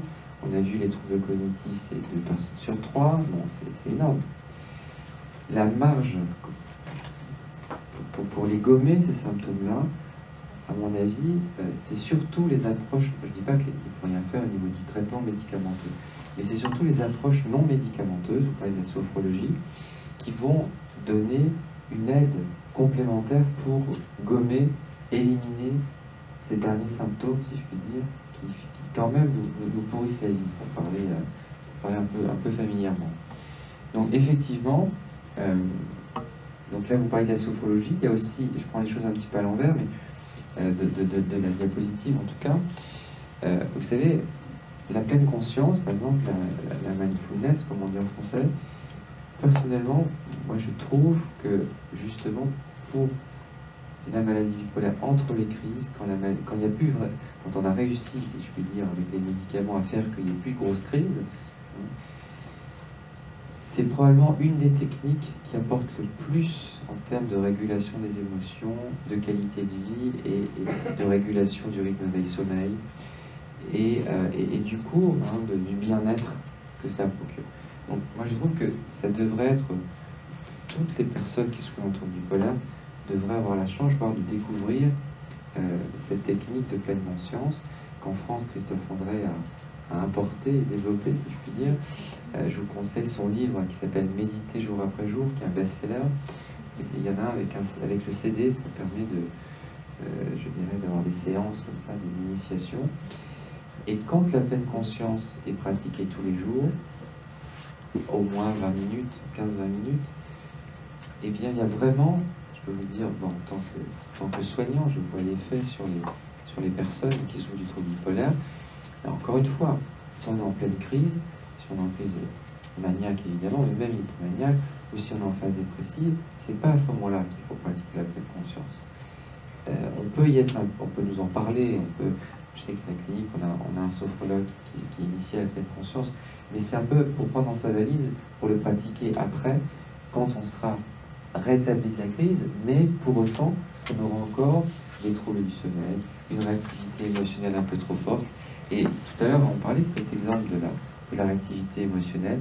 Et la pleine conscience, c'est un des éléments, la pratique de pleine conscience quotidienne, qui permet de mieux contrôler nos réactions émotionnelles quand on est en période entre les crises. Et ce symptôme résiduel, je vous parlais tout à l'heure de l'histoire d'un email envoyé à son collègue ou à son supérieur hiérarchique de manière un peu trop comme ça, brutale et puis impulsive. Bon, ben, sur ce genre de signes, de symptômes, la pleine conscience est très intéressante. La gestion du stress aussi et l'affirmation de soi. Ça donne. Alors souvent, il y a des groupes maintenant d'affirmation de soi, de l'apprentissage de gestion du stress. Alors si, bon là nous sommes à Paris, donc j'imagine que la plupart d'entre vous et d'entre nous vivons en Île-de-France. Bon, on a la chance d'avoir une offre de soins importante et j'espère que si vous le souhaitez, vous pouvez participer à ce type de groupe. Malheureusement, à l'échelle du pays, il y a encore énormément de régions où ça n'est pas proposé. Alors, sur les troubles du rythme veille-sommeil, alors tout à l'heure, je vous parlais des somnifères et des médicaments, en vous disant, bon, ils nous aident beaucoup pendant les crises, les somnifères, donc il ne faut pas leur jeter la pierre trop vite. Et en même temps, il ne faut pas en être esclave, il ne faut surtout pas en être victime. Bon. Par contre, au coup par coup, ça c'est mes recettes, c'est ce que j'apprends en travaillant avec les patients. Mais je trouve que avoir chez soi un traitement somnifère au cas où, on prend une fois de temps en temps, si on sent qu'on va mal dormir, ou si par exemple la nuit de lundi à mardi on a super mal dormi, pour au moins faire une bonne nuit la nuit qui va suivre, c'est pas inutile. Alors après, il faut en discuter avec son médecin, lequel, il faut le faire en dialogue avec son médecin, mais il vaut mieux réguler le sommeil au coup et prendre un somnifère de temps en temps que de dire « Ah non, c'est de la cochonnerie, ils l'ont dit à la télé, de toute façon le Stinox c'est une drogue et tout, bon, très bien. » Alors c'est vrai qu'il y a des personnes malheureusement qui sont devenues addictes au Stinox et c'est la raison pour laquelle c'est beaucoup plus difficile à prescrire aujourd'hui. Mais les somnifères peuvent nous aider à réguler de temps en temps, ponctuellement, un problème d'insomnie ou de continuité du sommeil, c'est-à-dire de supprimer les réveils dans la nuit. Alors ensuite, il y a la place de la mélatonine. Alors vous avez peut-être, je pense, entendu parler de la mélatonine. La mélatonine, c'est, on en sécrète naturellement. Donc là, on doit être à peu près en plein dedans. Il est arrivé, non pas encore 21h. Donc en fait, on commence vers 17h, 18h, à sécréter de la mélatonine. Alors, dans notre cerveau, il y a un petit noyau qui s'appelle l'horloge interne, qui se trouve au-dessus de nos nerfs optiques, donc derrière les yeux, et qui va donc sécréter la mélatonine. Donc on commence à 17-18h, on fait un pic vers 22h, 23h, c'est ce qu'on appelle le train du sommeil, c'est-à-dire qu'on commence à piquer du nez, on se dit c'est sympa, mais on se raconte, je commence à venir. Et donc finalement on va se coucher et on s'endort, et après la mélatonine elle redescend et on arrête d'en sécréter vers 2-3 heures du matin. Ça c'est le pic normal, le beau pic qu'on va tous avoir et de tous les soirs s'endormir à 23h et de se réveiller à 7h en forme et tout. Bon. Alors, dans la maladie bipolaire, malheureusement, ça ne se passe pas comme ça. Souvent, le pic, il est déjà un peu décalé. On a ce qu'on appelle un retard de phase. C'est-à-dire qu'au lieu de vous commencer à sécréter, comme je disais tout à l'heure, notre mélatonine vers 16-17h, on va commencer plus tard. En plus, ça ne va pas forcément être un beau pic comme ça, ce qui fait qu'on ne va pas ressentir cette envie comme ça d'aller se coucher. On va rater le train du sommeil. C'est pas qu'on va rater le train, c'est que le train il passe même pas. Donc, non, on ne risque pas de le rater. Non. Donc autrement dit, la mélatonine synthétique de synthèse, elle peut aussi nous aider. Alors en France, Aux États-Unis, ça fait très longtemps que c'est commercialisé. Vous savez qu'aux États-Unis, on achète les médicaments dans les supermarchés. Et donc, on peut s'acheter des boîtes de pots de mélatonine à 3, 4, 5, 6 mg. Bon. Alors, en France, ça a été commercialisé d'abord en forme à libération prolongée. Et donc, c'est le circadin, vous avez entendu parler. Les spécialistes du sommeil disent que c'est pas terrible, parce que, comme je vous ai dit, naturellement, on devrait avoir un pic comme ça. Donc, si on vous donne une mélatonine qui se sécrète progressivement toute la nuit comme ça ne reproduit pas ce qu'on recherche comme effet. Ce qu'on recherche comme effet, c'est ça. Donc il vaut mieux de la mélatonine dite à libération immédiate. Et ça, c'est en préparation magistrale. C'est-à-dire que le médecin doit écrire mélatonine, mettons 4 mg, gélule, en préparation magistrale. Et à prendre 2 heures avant l'heure d'endormissement souhaitée. Donc si votre heure d'endormissement souhaité, c'est 23 heures, parce que c'est un peu habituel, et bien à 21 heures, après la météo, vous prenez votre gélule de mélatonine. Et 2 heures plus tard, vous aurez, le train va passer, et puis vous irez vous coucher, enfin je l'espère. Donc la mélatonine, normalement, n'a pas d'effet indésirable. Jamais vu aucun effet indésirable. Alors, elle peut nous aider en continu, ou alors aussi si on est amené à se déplacer et être, notamment à traverser l'Atlantique ou avoir un décalage horaire, parce qu'évidemment, nous quand on prend l'avion à Roissy et qu'on atterrit par exemple à New York, on change notre montre, on met tout de suite 6 heures de moins. Mais notre cerveau, on dit souvent, le cerveau il est beaucoup plus lent que ce qu'on pense. Il fonctionne très vite, mais en même temps, il fonctionne très lentement. Il ne va pas intégrer le jour au lendemain, qu'on est à New York, et qu'il faut changer tous nos rythmes et tout décaler de 6 heures. Il va mettre à peu près 4-5 jours à réguler tous les rythmes pour faire que notre mélatonine qu'on sécrète à 17h hors de Paris, on commence à la sécréter à 17h hors de New York le lendemain. Non, ça ne marche pas comme ça. Il va mettre 4-5 jours pour faire son truc. Bon. Et ça, c'est chez la personne qui n'a pas de trouble bipolaire. Chez une personne qui souffre d'un trouble bipolaire, ça va être encore plus long. Beaucoup plus long que 4-5 jours. Autrement dit, on sera rentré à Paris, que notre cerveau sera encore en train de se régler pour New York. Enfin, je vais faire un peu court, mais en gros, c'est ça. Donc, autrement dit, un voyage, je parle bien, mais n'importe où dans le monde, ça fait partie des événements dont il faut parler avec votre psychiatre, parce que ça se prépare. Par exemple, je sais pas, c'est les 20 ans de ma fille, on part tous en voyage, on sait rien, n'importe quoi au Brésil. Bon, ah bon, on va à quelle date? Voilà, bon. Et est-ce que vous faites un vol de nuit ou pas? Très important. Et puis, voilà, on explique ce que je viens de vous dire, prendre la mélatonine, 2 heures avant, etc. Et au retour, pareil, pendant une semaine ou deux, on fait une cure de mélatonine. Pour que notre cerveau ne souffre pas de ce chahut. Et quand je dis notre cerveau, c'est notre sommeil. Et quand je dis notre sommeil, c'est notre trouble bipolaire ne se réactive pas.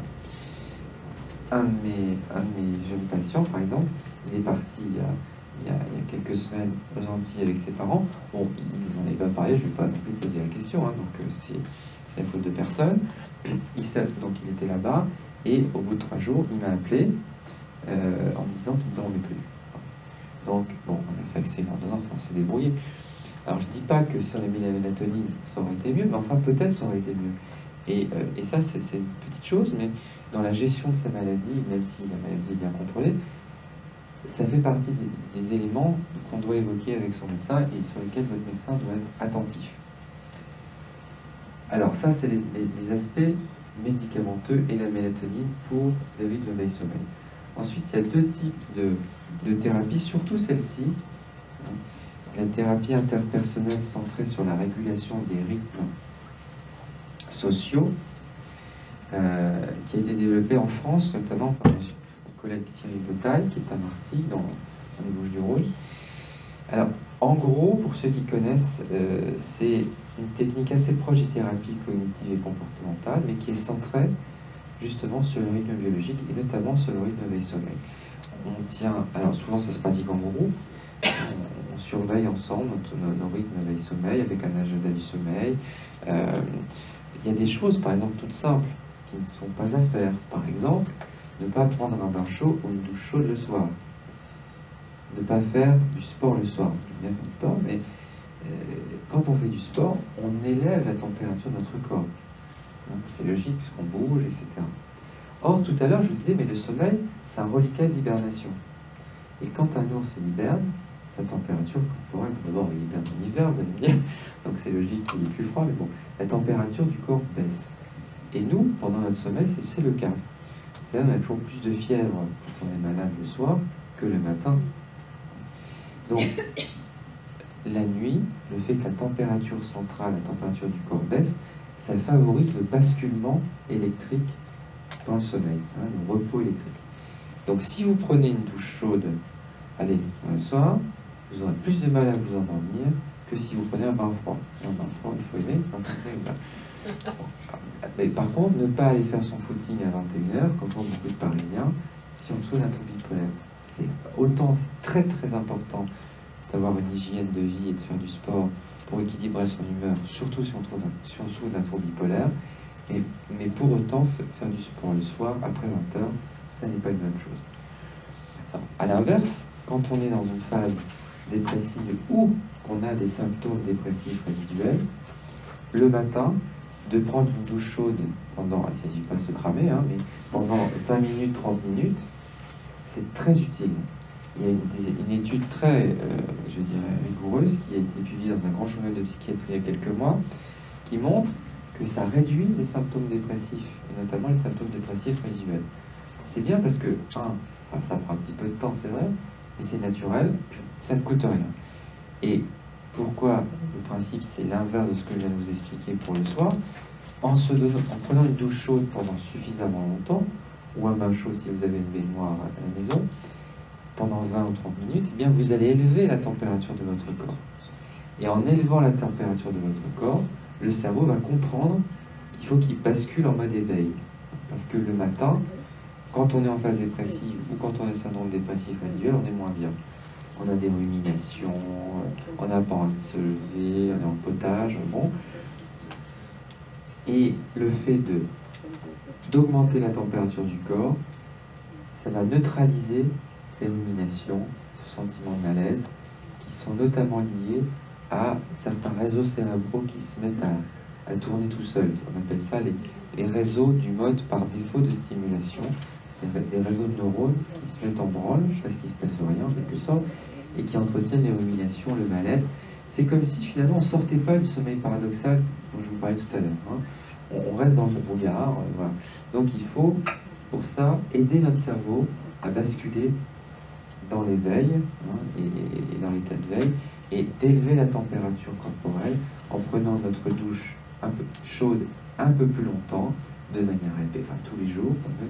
C'est quelque chose de simple et qui peut vraiment nous aider. Voilà. Donc oui, pardon? Oui, pour que ça marche vraiment une fantasy. Oui, oui. Bon, tout à fait. Mais vous savez, à l'inverse, bon, on n'a pas parlé de la luminothérapie, on aurait pu en parler aussi. C'est pareil, hein, la luminothérapie, donc c'est la même chose. Hein.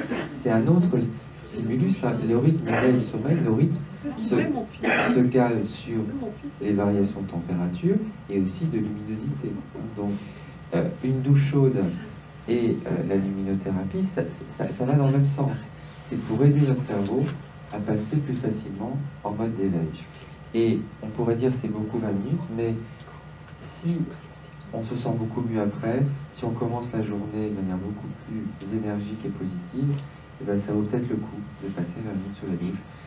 Et bon, on ne le dira pas pour nos amis écologistes, mais si on n'est pas bien, si on souffre, et ben ça a un coût pour tout le monde, pour soi évidemment, pour nos proches, pour la société. Donc après tout, une douche un peu plus longue, je pense que, entre guillemets, on y a droit si on a la malchance on a demandé à personne d'avoir un trouble bipolaire. Et donc, vous voyez, c'est toutes ces techniques, si je puis dire, auxquelles on est initié dans cette thérapie interpersonnelle centrée sur les rythmes sociaux. Donc, rapidement, je vous ai évoqué l'agenda de sommeil, l'hygiène de vie avec le sport, les douches chaudes, la luminothérapie. Alors, la remédiation cognitive, ça aussi c'est une technique qui n'est pas une technique médicamenteuse, bien sûr, qui commence à être utilisée dans le champ des troubles bipolaires. C'est une technique qui nous vient de la médecine de rééducation. Vous savez, les personnes qui ont été victimes d'accidents, de traumatismes crâniens, les personnes qui ont des infirmités motrices cérébrales, depuis une trentaine d'années, on s'est rendu compte qu'on pouvait les aider à réentraîner leur mémoire. Alors la mémoire, vous direz, c'est pas un muscle, hein. La mémoire, effectivement, c'est une fonction de notre esprit, mais qui a pour, je dirais, cœur dans notre cerveau, deux petites structures, on a une de chaque côté, qui ressemble à un poisson, qui ressemble à un hippocampe. Et donc, les médecins étant assez poètes, ils ont appelé ça les hippocampes cérébrales. Donc, on a une hippocampe de chaque côté. Et dans l'hippocampe, c'est le centre névralgique de notre mémoire. Alors, donc, c'est des neurones, c'est pas des muscles. Mais, ceci dit, on sait que la taille de cet hippocampe, elle peut varier un petit peu, et notamment dans la maladie bipolaire. Et notamment pendant les phases dépressives, elle a tendance un petit peu à se rétracter. Elle a tendance aussi à se rétracter avec l'évolution de la maladie. Et certains médicaments, possiblement le lithium, vont avoir une action positive sur la taille de nos hippocampes. Le lithium, c'est un des seuls médicaments qui a montré qu'il améliorait certainement notre attention, notre concentration, notre mémoire avec le temps. Et par exemple, les personnes qui sont sous lithium, et c'est bipolaire bien sûr, ça c'est une étude qui a été faite sur 30 ans par les collègues de Zurich, eh bien ils ont 70% de chance en moins, comment dire, 70% de risque en moins de développer une maladie qui touche la mémoire, comme l'Alzheimer, vous voyez, ou d'autres maladies neurologiques. Donc, autrement dit, le lithium a certainement un effet protecteur vis-à-vis de ces maladies de la mémoire, et donc du coup un effet certainement positif pour nous si on a un trouble bipolaire qui répond au lithium sur cet aspect-là. Donc, la remédiation cognitive, je reviens un petit peu, je vous disais tout à l'heure qu'elle a été développée d'abord en médecine de rééducation, puis ensuite en neurologie, et puis ensuite en psychiatrie, d'abord pour les personnes qui souffrent de maladies schizophréniques, parce que dans la maladie schizophrénique, il y a beaucoup de troubles cognitifs, j'allais dire plus encore, on l'a vu tout à l'heure dans les études, de manière plus sévère que dans les maladies bipolaires, mais pour autant, il y a aussi, comme je vous l'ai bien expliqué, je crois, j'espère, des troubles cognitifs entre les crises de la maladie bipolaire. Donc, la remédiation cognitive, elle peut nous être utile. Alors, c'est un programme qui est en une quinzaine de séances, qui peut se pratiquer en groupe ou en individuel avec des logiciels, logiciels notamment Happy Neurone, ou un autre qui s'appelle CogMed. Les logiciels sont assez ludiques. Alors bon, ce sont pas des jeux, mais enfin c'est présenté un petit peu comme des jeux. Et donc on nous demande on nous montre une image, on nous demande ce qu'on a retenu, on nous demande d'en compléter une autre, etc. Avec des niveaux de difficulté différents. Et on nous demande de pratiquer une séance tous les jours ou tous les 2 jours pendant 15 jours, 3 semaines. Et ensuite on fait un bilan. Et la plupart des bilans nous montrent qu'il y a une progression très importante et une diminution des problèmes cognitifs dont on souffre entre les crises. Donc la remédiation, oui. Vous connaissez le truc PEAK aussi, le logiciel PEAK? PEAK, je ne connais pas, mais il paraît que c'est aussi conçu par des scientifiques et c'est aussi un peu le même genre d'exercice, de petits jeux qu'on fait pour les tests TDAH et ce genre de choses. Non, je voulais juste savoir parce que je connais. Ah oui, alors celui-là je ne le connais pas personnellement, mais bon, effectivement, il y a aussi la remédiation cognitive pour les personnes qui souffrent d'un TDAH. Mais en tout cas, ce sont des techniques qui sont en plein développement, en tout cas dans le champ des troubles bipolaires, et qui sont vraiment... alors, ce qui nous montre aussi les évaluations, c'est que parfois soi-même, on ne se rend pas compte des progrès qu'on a fait. avec la remédiation cognitive. Mais par contre, mais les chiffres ne trompent pas, c'est-à-dire que, parce qu'au début on a fait une série de tests, mettons qu'on avait, je sais pas moi, 20 sur 30, et à la fin des tests on a 28 sur 30. Bon, donc ça a apporté. Mais soi-même, on a souvent une impression que ça ne nous a pas tant aidé que ça, on ne se rend pas compte tout de suite. Et c'est pas inutile aussi de faire plusieurs sessions de remédiation cognitive. Pas hésiter à répéter les séances. Excusez-moi, on peut rappeler le nom des logiciels? Oui, alors Happy Neurone, Happy voilà, H-A-P-Y, Neurone, sans E comme en français, et Cogmed, C-O-G-M-E-D, Cogmed. Merci. Oui. C'est une question qui va pas forcément être très claire. Jusque-là, vous nous parlez de symptômes résiduels. Oui. Est-ce qu'on peut pas, pour certaines personnes, dire que c'est des symptômes continus? Oui, si, tout C'est-à-dire à fait. qu'on sent avoir des problèmes cognitifs dans toutes les périodes de la maladie, toutes les périodes de sa vie. Ce qui rend les choses un peu compliquées parce qu'on vous demande est-ce que vous étiez mieux avant? Est-ce que vous réfléchissez mieux qu'avant? On peut pas dire avant, puisque on a les mêmes troubles cognitifs tout le temps, sauf qu'il y a la fatigue ou la dépression qui font que ces troubles sont à grande.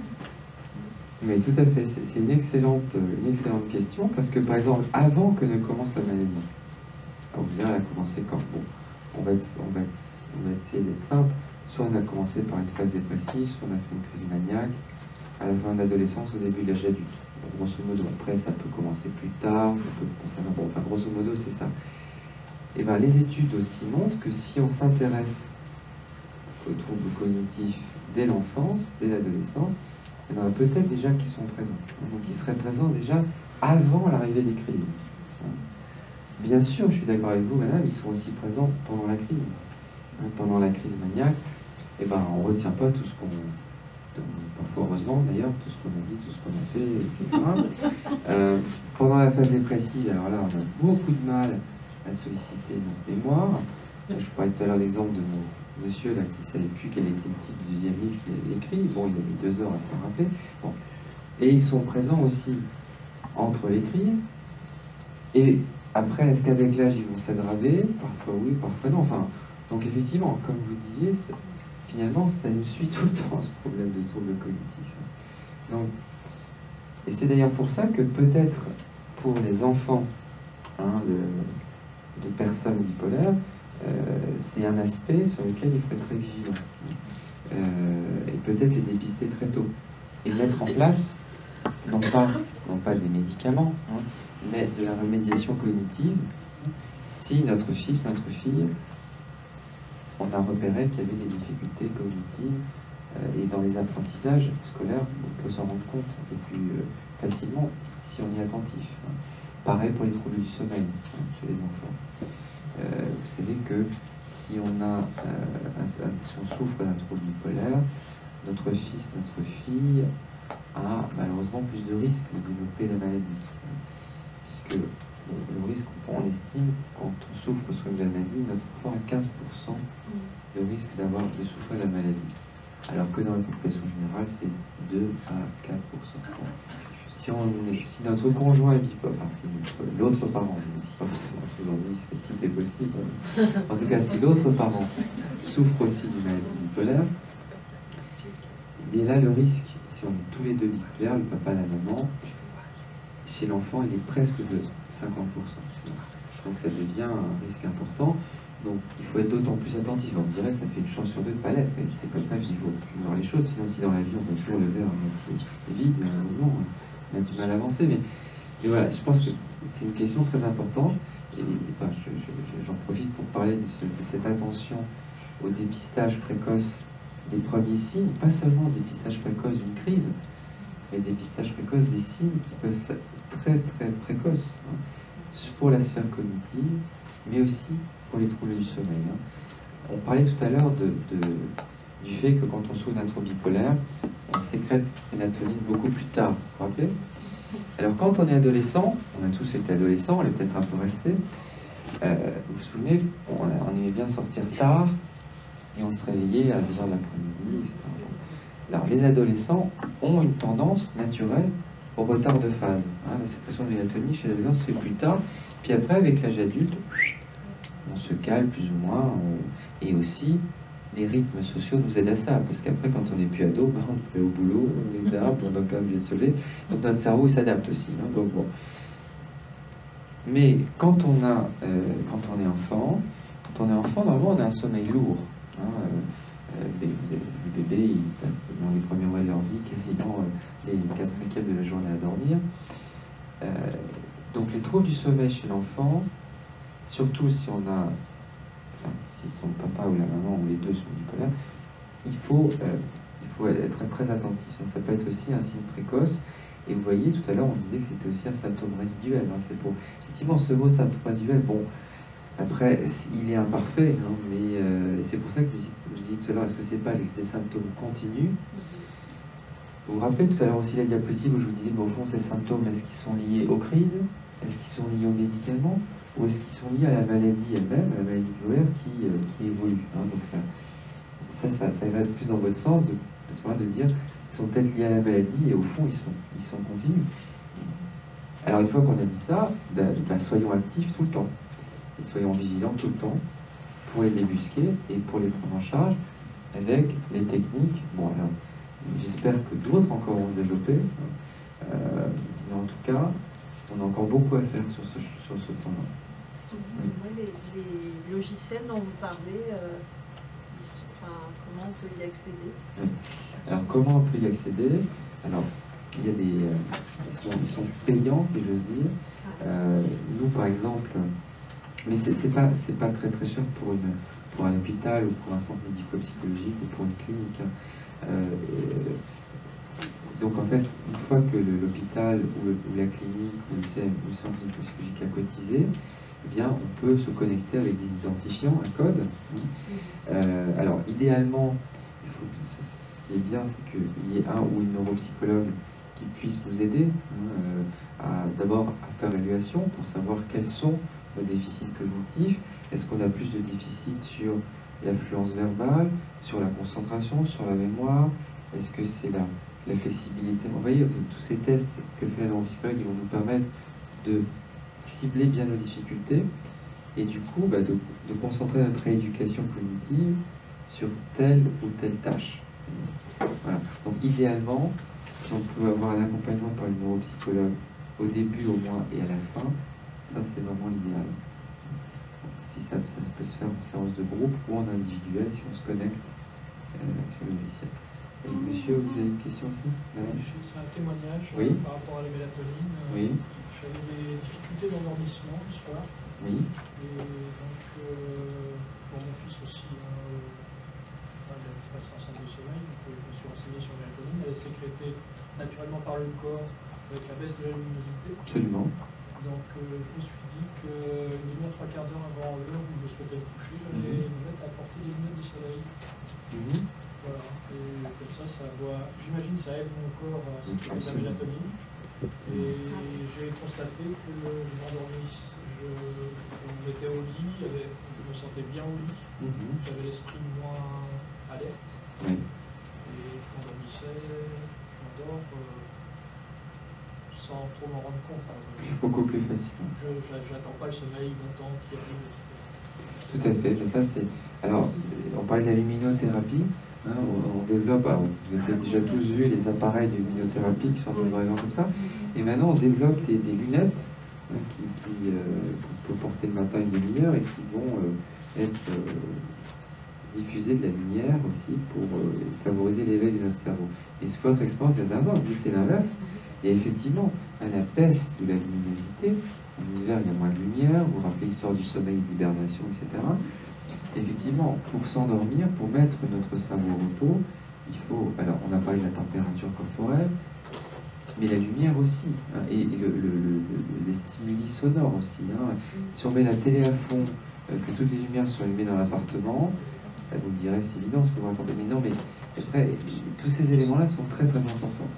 Et les lunettes de soleil le soir, ça c'est une très très bonne idée, en tout cas, si ça vous aide, tant mieux.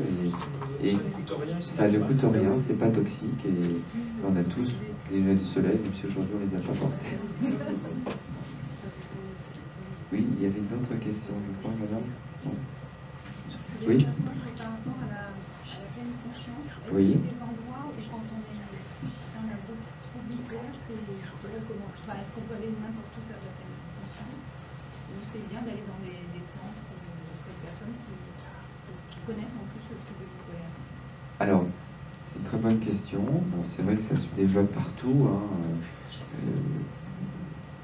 Je dirais dans cette vague un petit peu de fascination, ça fait longtemps qu'elle dure, cette vague de fascination pour l'Asie. Enfin, c'est l'inspiration bouddhique, hein, cette technique, même si il n'y a rien de religieux là-dedans. Hein, et du coup, ça dépasse, de certaine façon, le champ de la médecine, ça dépasse le champ de la psychiatrie, ça dépasse le champ des troubles bipolaires.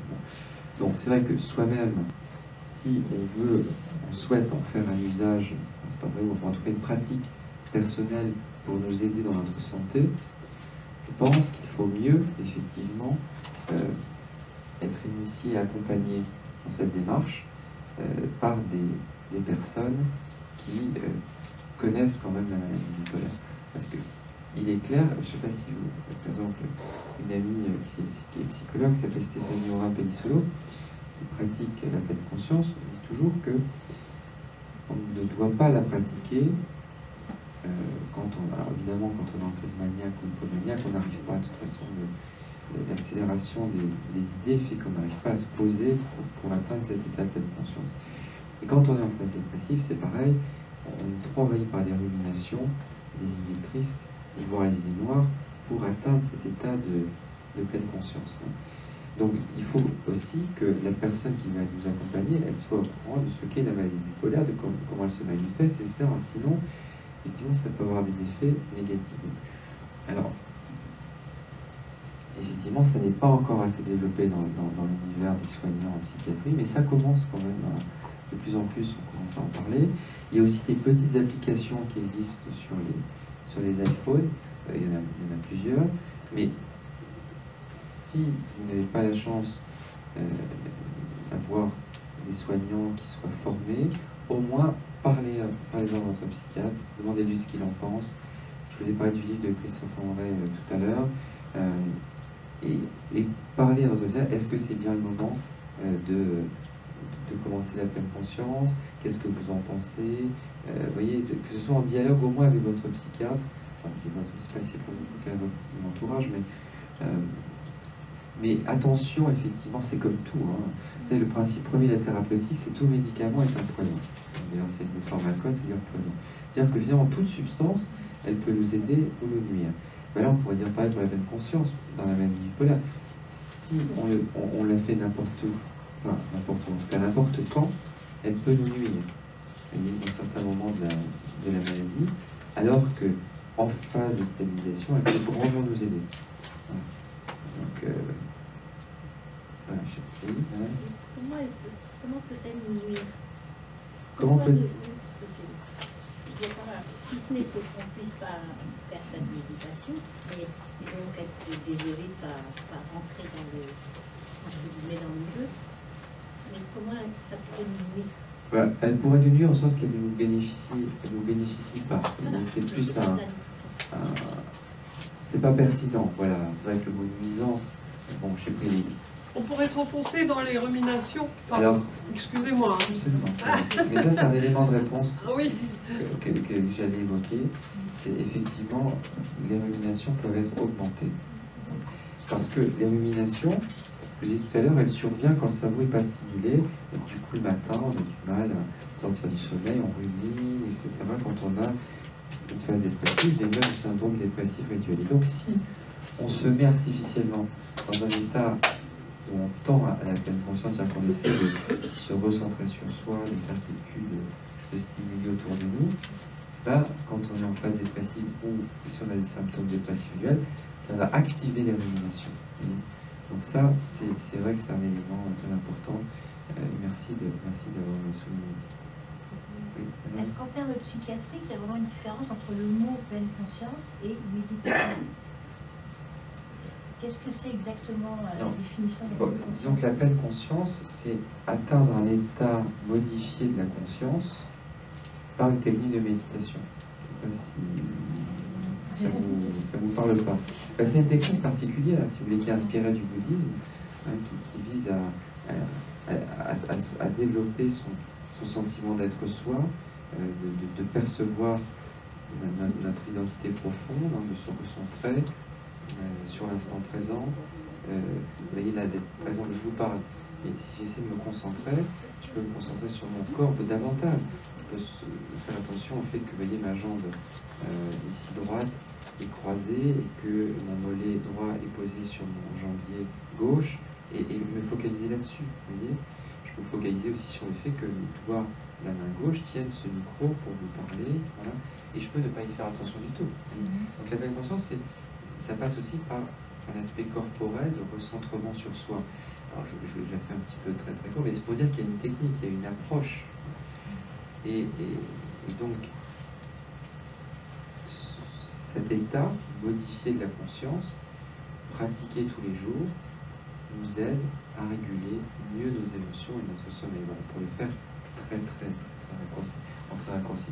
Mais on a transposé, on a appliqué à la psychologie, à la psychiatrie, parce qu'on a montré qu'il y a notamment des études d'imagerie du cerveau qui montrent qu'il y a certaines régions du cerveau qui s'allument, si je puis dire, qui s'activent au moment de la pleine conscience, oui, effectivement, et d'autres qui se mettent au repos, et ce sont des régions qui sont impliquées dans la régulation des émotions. Donc il y a un effet, on dirait c'est un peu pas normal, parce que là dans le cerveau il se passe toujours quelque chose, et il se passe forcément quelque chose quand on médite aussi, parce que c'est une activité, d'une certaine façon. Mais en tout cas, alors du coup, toute l'explication, c'était est-ce qu'il y a une différence entre méditation et pleine conscience? Je dirais que la pleine conscience, c'est un état modifié de la conscience, un état particulier, qui s'obtient par une initiation à cette technique d'origine bouddhique au départ, mais de méditation. Alors, je ne sais pas si ça répond un petit peu clairement à la question. C'est pas très simple. Non, c'est pas très simple. Le mieux, c'est d'essayer, en fait. Non, mais c'est vrai. Non, mais le mieux, c'est d'avoir s'il y a quelqu'un qui, comme Stéphanie Rabizzolo, quand elle présente ce qu'est la pleine conscience, elle nous met en état, enfin, elle nous fait faire l'exercice. Moi, je ne suis pas thérapeute de pleine conscience, je ne m'aventurerai pas à ça, mais ce serait la façon de. Je vous ai donné un petit exemple.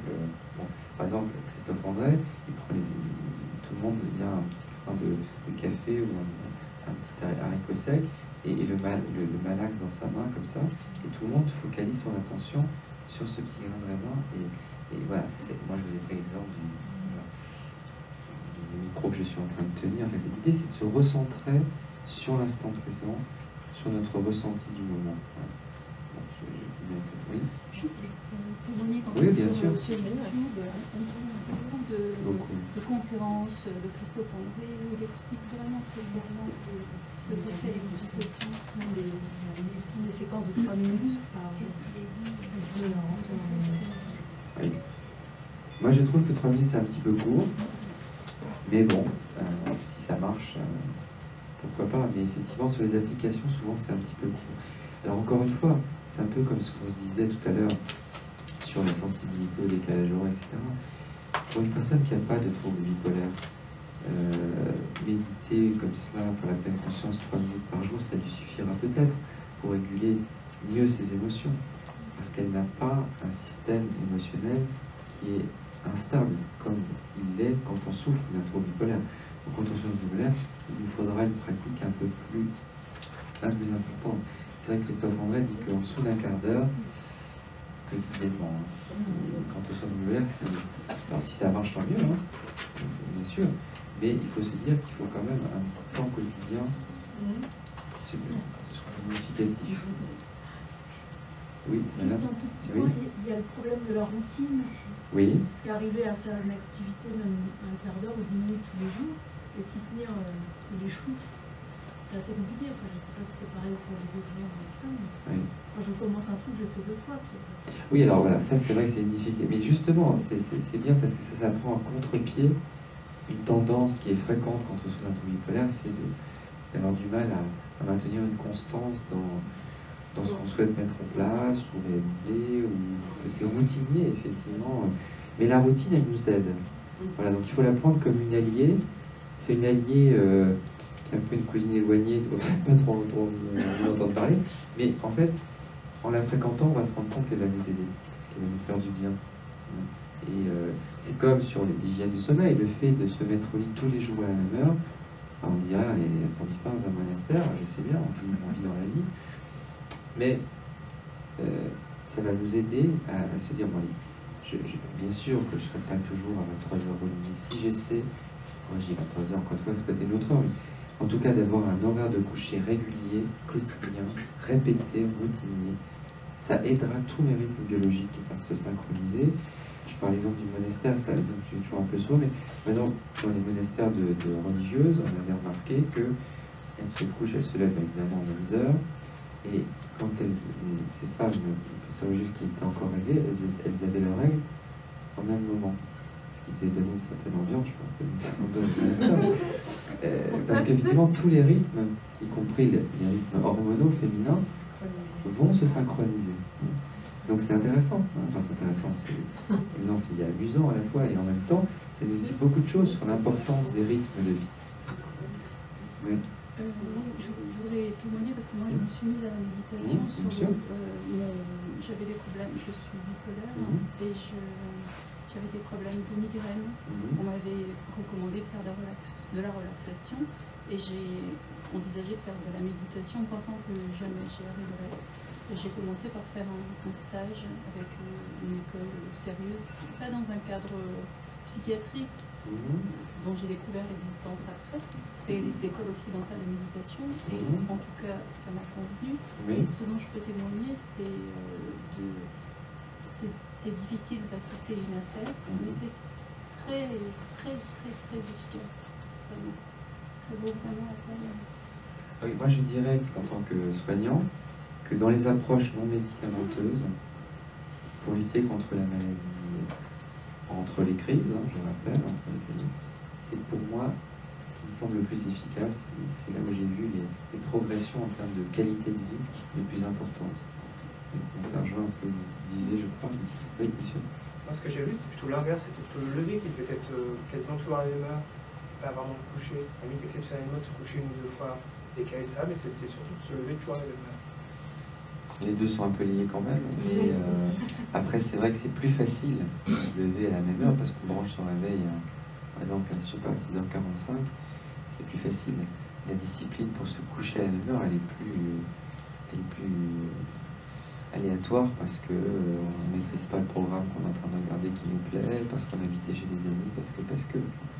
Bon, c'est vrai que d'une manière plus facile, d'avoir le réveil toujours à la même heure, c'est bien, c'est déjà une première chose. Mais quand même, par rapport à tout ce que je vous ai expliqué, l'heure d'endormissement, c'est aussi important. Et encore une fois, le basculement dans le sommeil est très important. Oui, monsieur ? Oui, vous avez présenté les symptômes que vous avez appelés résiduels. Oui. Et en fait, quand on est dans des périodes d'euphorie ou de jachère, ces symptômes sont vraiment présents. Absolument. Et est-ce qu'il y a dans les grandes amplitudes qui représentent l'euphorie ou la jachère, d'autres symptômes qui seraient quand même cachés derrière ces symptômes résiduels? Je pense notamment à l'utilisation de la monnaie, des substances ou autres. Ah oui, alors... Des excitants, on parlait du grain de café tout à l'heure. Oui, alors, pas du grain de café. Oui, alors, c'est vrai que nous, en tant que médecin, on distingue ces symptômes résiduels dont j'ai parlé des problèmes qui pourraient être associés au trouble bipolaire. Alors, bon, là, vous avez évoqué deux choses. Vous avez évoqué les dépenses, c'est ça, les dépenses considérées. Bon, alors ça, les dépenses un peu trop excessives. Alors c'est vrai que le plus souvent, c'est quand même quand on est en phase de crise, une hypomanie. Déjà en hypomanie, on peut commencer à acheter un peu plus. C'est vrai que même entre les crises, une personne bipolaire, de par c'est plus aussi la tendance à l'impulsivité. Moi, la difficulté à différer une envie qui est en jeu là. Donc j'ai envie d'acheter ce truc. Alors c'est pas forcément inconsidéré, ça peut être un truc à 5 €, mais on n'arrive pas à différer. Ça, c'est vrai que ça se voit aussi entre les crises. Et on peut considérer en ce sens effectivement que c'est un symptôme résiduel. Maintenant, l'autre partie de votre question, ça concernait la prise de toxiques, hein, si j'ai bien entendu. Ne prenons pas les toxiques, ah bon. la cigarette ou l'alcool. Ah bah qui sont des toxiques. Ils sont aussi des toxiques. Pas pour les toxiques alors. Donc la prise de toxiques, qu'elle soit ponctuelle ou qu'on soit dans un problème de dépendance, eh bien, nous on considère que c'est un problème associé, que c'est pas la maladie bipolaire elle-même, hein, mais c'est un problème de santé autre qui est malheureusement souvent associé, parce que là, ça ce sera notre sujet, mais une personne bipolaire sur deux, au cours de sa vie, va avoir des problèmes, alors soit avec le tabac, soit avec l'alcool, soit avec le cannabis. Ça c'est plutôt les jeunes, mais c'est non moins dévastateur, hein, parce que le cannabis est une substance qui favorise les crises maniaques, malheureusement. Et aujourd'hui, on estime qu'il y a 60 à 70% des adolescents qui consomment du cannabis. Mais on considère, encore une fois, que c'est un problème associé, c'est pas forcément lié à la maladie elle-même. Alors que les symptômes résiduels, donc ce que vous évoquez sur la tendance aux achats un peu, on a du mal à retenir, là fait plutôt partie de la maladie et plutôt quelque chose de continu, comme ce que disait Madame tout à l'heure. C'est un signe, un symptôme continu. Ouais. Par rapport justement à certains achats compulsifs et inappropriés, à quel moment doit-on déclencher par rapport... Moi j'ai un souci avec ma fille qui fait des achats, qui a fait des achats démesurés. Est-ce que l'on met en place une sauvegarde de justice? À quel moment estime-t-on que c'est nécessaire? Alors, la sauvegarde de justice, c'est une mesure qui dure 1 an, qui peut être reconduite et qui vise à protéger la personne en cas de... Je sais pas, moi ça m'est arrivé des patients qui me signaient sur des achats d'appartements sur plan, ou des choses comme ça, ou des voitures, ou des manteaux de fourrure, ou je ne sais quoi. Enfin, après, c'est sans fin. Hein, je veux dire. Bon. Donc, à partir du moment où il y a une disproportion entre les besoins de la personne, ses moyens réels ou estimés, et puis ce qui se passe, je pense que la mesure de sauvegarde de justice, c'est très simple, la sauvegarde de justice. Oui, il faut envoyer une lettre au procureur de la République, le médecin peut le faire, très simplement, hein, c'est un courrier, et voilà, donc la personne après reçoit chez elle, disant voilà, suite au courrier du docteur Masson, vous êtes sous sauvegarde de justice de telle date à telle date. C'est-à-dire que, par exemple, imaginons que, je sais pas, on vous a fait signer, notre fille qu'on lui fait signer un papier, ou des chèques, ou je ne sais quoi, il y a moyen quand même d'avoir un recours pour faire marche arrière. Donc moi je dirais le critère, c'est quand on estime que par rapport aux besoins, par rapport aux ressources de la personne, les achats qu'elle a faits sont disproportionnés. Et inappropriés. Oui, inappropriés. Oui. C'est qui doit faire la demande? C'est l'entourage en fait. Le plus souvent c'est le médecin quand même, qui saisit le procureur de la République. Il faudrait vérifier, peut-être qu'un membre de l'entourage peut le faire, mais l'entourage est plus souvent sollicité à l'étape d'après, qui est quand il demande une mesure de protection qui est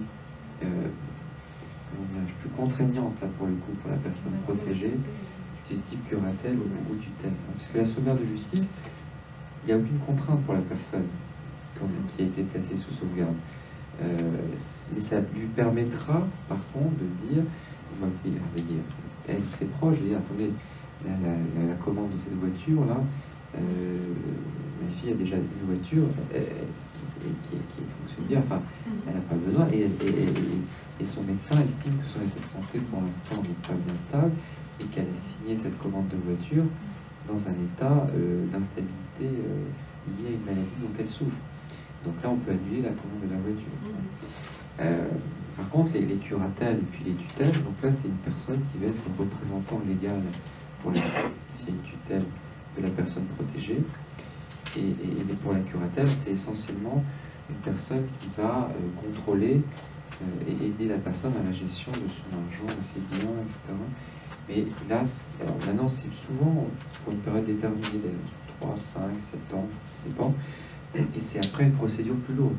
Là, il faut bien sûr qu'il y ait une demande, le plus souvent par l'entourage, avec un médecin qui sollicite le juge des majeurs protégés ou le procureur. Et le juge des majeurs protégés demande à un expert agréé auprès du tribunal de rencontrer la personne concernée, d'évaluer son état de santé et au terme de l'expertise, elle effectivement recommande au juge ou non, d'ailleurs, une mesure de protection pour la personne. Oui. Moi, je pensais aux symptômes résiduels dépressifs, continus ou plus ou moins, enfin répétés en tout cas, parce que vous avez parlé évidemment de la thérapie comportementale et cognitive pour pallier aux troubles veille-sommeil, troubles du sommeil, mais est-ce que une autre genre de thérapie ou la TCC prolongée peut pallier à ce symptôme résiduel? Je pensais notamment aussi à la logothérapie, qui est une thérapie qui tend vers le sens de la vie, et c'est pas encore très connu, non, en France. Non, c'est vrai que... On n'entend pas beaucoup parler. Non, hein. on n'entend pas beaucoup parler. Qu'est-ce que vous en pensez? Alors, bon, moi je crois que ce qui est important, c'est une pratique régulière. Hein. On parlait tout à l'heure de la méditation à faire tous les jours. Alors, vous évoquiez les programmes de TCC. C'est vrai que les programmes de TCC sont souvent, c'est pas la méthode qui veut ça, 15 séances, 20 séances, oui. Que ce soit en groupe ou en individuel avec un psychologue ou une psychologue, c'est souvent une durée limitée. Oui. Et en ce sens, c'est pas forcément ce qui est le plus adapté pour les troubles bipolaires, sauf si on fait des... Par exemple, on peut commencer par un cycle de psychoéducation de 15 séances, ensuite faire un cycle de thérapie active et comportementale, puis ensuite faire un cycle sur les rythmes sociaux, puis voilà. Parce que l'idée, c'est d'avoir un accompagnement quand même sur le moyen terme.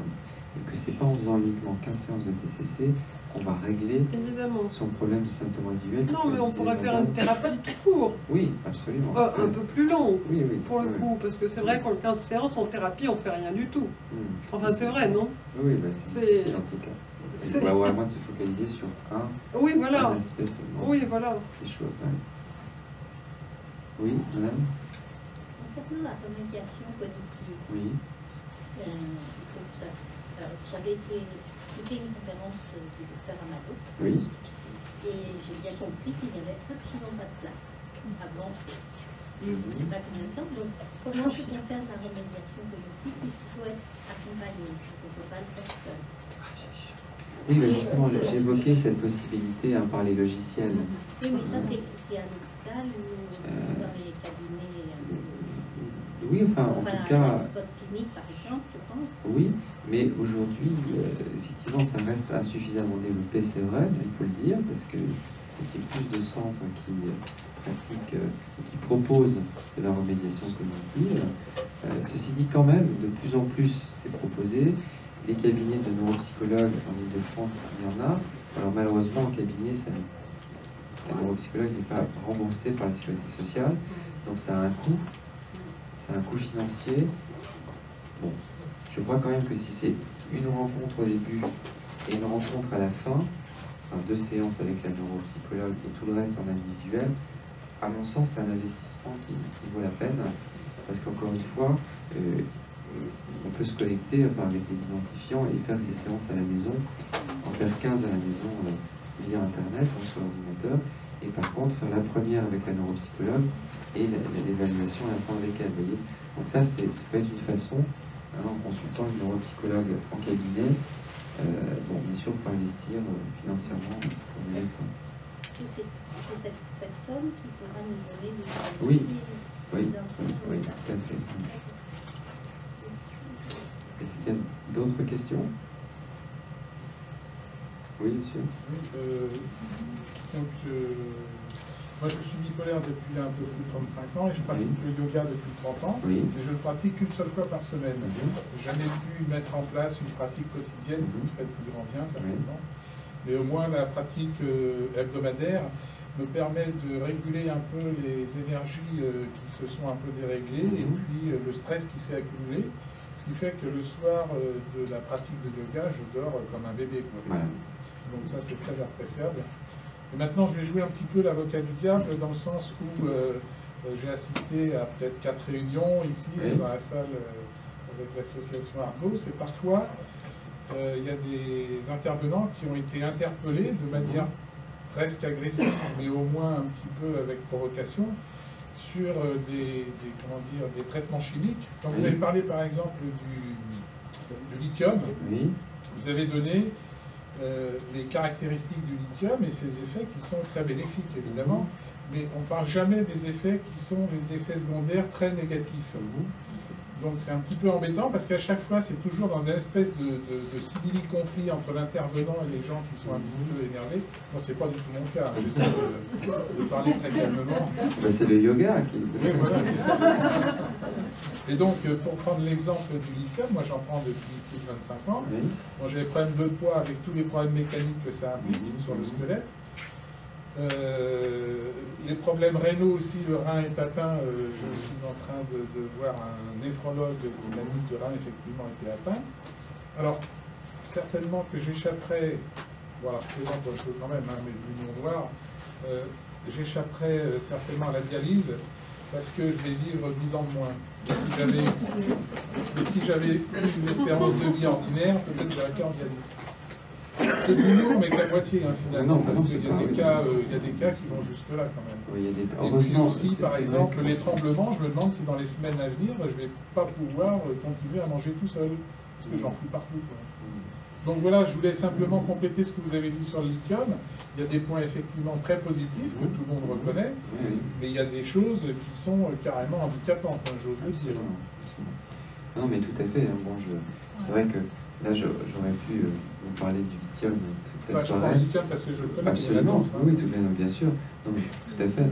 Donc c'est vrai que quand on est soignant, on a toujours tendance à mettre en avant les effets positifs d'un médicament, d'une substance, mais il ne faut jamais oublier effectivement tous les effets négatifs. Et ça, c'est vrai, tout un truc qui arrive dans l'organisme. Vous savez, une gélule de placebo, par exemple, c'est une gélule de sucre. C'est-à-dire qu'on prend une gélule de sucre et on pense que c'est une substance. Quel que soit nos problèmes de santé, ça va nous aider dans 30% des cas, et parfois dans 40 à 50% des cas en psychiatrie. C'est énorme, une gélule de sucre. Mais aussi, il y aura un effet nocebo, c'est-à-dire qu'on aura des effets indésirables liés à cette prise de simple gélule de sucre. Nocebo. Nocebo, c'est l'inverse du placebo. C'est-à-dire que toute substance que l'on ingère, possible, et vous voyez, même la gélule de sucre placebo peut avoir des effets positifs, mais aussi des effets négatifs. Donc ça, il ne faut jamais l'oublier. Et même on parlait tout à l'heure, est-ce que la pleine conscience peut avoir des effets négatifs? En tout cas, peut-être qu'effectivement, ça peut accentuer les ruminations sur la phase dépressive. Donc, il faut toujours être mesuré, hein, autant que faire se peut. Et effectivement, pour le lithium, c'est quand, je dirais, on a une forme de maladie qui répond bien au lithium, ça peut quand même nous aider à contrôler la maladie de manière quand même extrêmement appréciable, je pense. Mais je dirais, il faut une surveillance.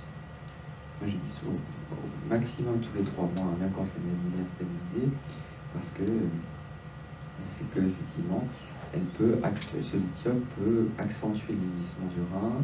Si on est une femme, mais ça se voit aussi chez les hommes, il peut aussi dérégler notre thyroïde. Hein. Ça, c'est les deux grandes fonctions, je dirais, qui sont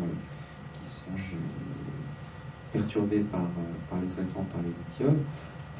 Alors, la question rénale, c'est vrai que pour moi, tout est là. Hein. On a, avec deux collègues, on a coordonné un livre sur le lithium. Bon, c'est un livre en anglais pour des médecins, donc je ne sais pas. Mais on a voulu qu'il y ait un chapitre spécifiquement sur le rein et le lithium. Parce que c'est sur le long terme, parce que quand on a une maladie bipolaire, on disait tout à l'heure, bon, on a pour toute sa vie. Et du coup, les médicaments, bon, en tout cas ceux qui marchent, ceux qui nous aident, probablement qu'on va les garder toute sa vie ou longtemps, en tout cas très longtemps. Et du coup, la tolérance de ces médicaments pour notre corps, elle est fondamentale. Et la question du rein, c'est vrai, enfin la fonction rénale, c'est central. Pourquoi? Parce que bon, les reins filtrent notre sang, ce sont des filtres, et émettent les urines. Bon, on urine quotidiennement. Et avec l'âge, le rein, les filtres, c'est un peu comme notre friture, les filtres vont s'encrasser un peu. Et le lithium peut accélérer ce processus d'encrassage du rein, du vieillissement rénal. Et bon, je vous parlais de la dialyse tout à l'heure. Malheureusement, il y a quelques patients, par exemple en Ile-de-France, qui sont en dialyse suite à un traitement par le lithium. C'est heureusement rare d'arriver à ce qu'on appelle l'insuffisance rénale terminale, c'est-à-dire un encrassage tel du filtre du rein qu'on doit filtrer artificiellement par cet appareil qui est quand même formidable, parce qu'avant il n'existait pas.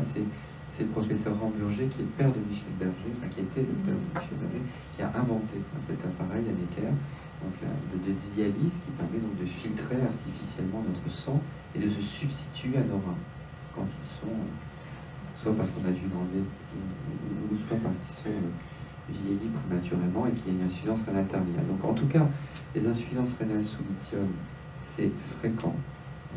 C'est fréquent avec le temps, peut-être aussi avec la dose. Bon, je sais pas, n'était pas là, mais bon, peu la question, donc j'y réponds. Au bout de 10 ans, 10-15 ans, on dit qu'il y a 20% des personnes dont le vieillissement rénal va être perceptible.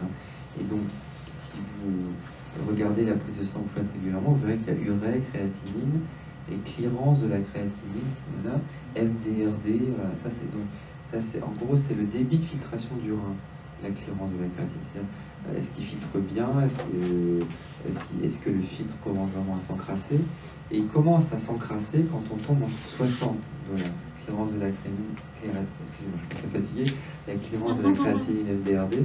Dès qu'on arrive à 60, là c'est que le filtre commence un peu à s'encrasser. Alors, généralement, à ce moment-là, enfin, dans mon expérience, si on diminue un petit peu la dose du lithium, au bout d'un an ou deux, on peut repasser au-dessus de 60. Ça, c'est pas publié, hein, c'est vraiment mon expérience avec les patients dans mon livre. Donc, autrement dit, on a peut-être intérêt à essayer de donner la dose de lithium la plus basse possible, voilà, plutôt dans la fourchette basse que dans la fourchette haute sur le long terme. Parce que, il y a 20 ou 30 ans, on donnait des doses de lithium un peu plus élevées déjà que ce qu'on donne aujourd'hui. Parce qu'il y a 30 ans, 40 ans, on avait aussi moins de molécules qu'aujourd'hui. Donc, on avait tendance à utiliser dans le lithium à des doses plus élevées. Donc, oui. Pardon ? La fourchette basse, c'est quoi ? En fait, la fourchette basse, ça veut dire que dans le taux de lithium circulant, hein, ce qu'on appelle la lipémie, le taux de lithium dans le plasma, fourchette basse, c'est plutôt autour de 0,5-0,6 si vous voulez. Fourchette, c'est le milli-équivalent par litre, enfin, c'est le chiffre qui apparaît sur le bilan sanguin. Et fourchette haute, ça peut être autour de 1. Donc c'est à peu près 2 tiers en moins que la fourchette haute. Excusez-moi, c'est 60% de la fourchette haute. Ouais, 1 tiers en moins. Oui. Je voudrais simplement compléter très vite. Oui. Oui, effectivement, ce que vous dites, je vous remercie de donner des informations à ce niveau-là. Le problème, c'est que quand on a des prescriptions, d'une part, le médecin n'en parle jamais. Et quand on lui pose des questions, il ne répond pas, ils élude la question. Donc c'est un petit peu embêtant, quoi. Il a fallu que je fasse le forcing pour en avoir un peu plus, et là vous m'en apprenez un petit peu plus sans que je fasse le forcing, parce que l'information... D'un autre côté, je comprends pourquoi les médecins ne donnent pas trop d'informations sur les effets négatifs du lithium ou d'autres, parce qu'ils se disent peut-être que le patient va arrêter son traitement ou ne va pas accepter ce traitement-là. Voilà. Mais d'un autre côté, moi je suis tout à fait confiant parce que j'ai les reins sûrs.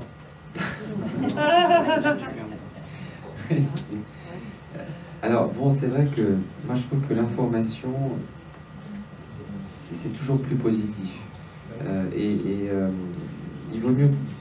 La peur n'évite pas le danger, mais l'ignorance non plus. Hein, donc, c'est pas parce qu'on ne nous dit pas que ça va nous aider. Enfin, moi je parle de ce principe-là.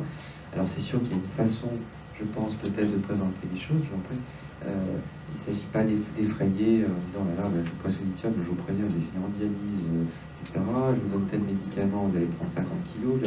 C'est sûr que, surtout quand on est jeune, quand on commence à entrer dans la maladie, si on a 25 ans, on nous annonce un finir en dialyse, on va prendre 50 kilos, enfin bref, c'est déjà qu'on a du mal à accepter, c'est normal qu'on puisse souffrir d'une maladie, que ce soit une maladie qui touche le cerveau, que ça va durer toute la vie. Si en plus le traitement que vous me donnez, vous me dites que c'est une dialyse, bon, voilà, c'est sûr que au secours. Bon, donc voilà, je pense qu'il y a une façon de présenter les choses, mais à mon sens, c'est très important. Moi, souvent, je dis aux personnes quand on commence le lithium, l'idée, c'est que au bout de 5 ans de bonne stabilisation, on essaiera de baisser un petit peu la dose pour préserver votre capital rénal. Alors après, il y a des personnes chez qui la diminution de la dose, ça va bien marcher. Même avec une dose plus basse, on va bien contrôler la maladie. D'autres personnes chez qui la diminution de la dose, même une petite diminution, va faire que on va à nouveau avoir des symptômes résiduels, mais alors marqués. Voilà, donc là, je dirais tout le monde n'est pas, malheureusement, personne en égalité, c'est notre principe républicain, mais malheureusement, on sait que ce n'est pas le cas. Mais même sur ce plan-là, on n'est pas égaux, je dirais. Vous voyez, on a des gens qui vont être bien contrôlés à 800 mg, on va passer à 600 mg, ça va toujours aller, et puis d'autres, ah ben mince, on va repasser à 800 parce que malheureusement 600 ça marche pas. Mais au moins on aura essayé. Au moins on aura essayé, et puis bon, ça aurait été l'occasion justement de parler de ces effets indésirables possibles. Enfin moi, en tout cas, dans ma pratique, moi j'ai été formé comme ça.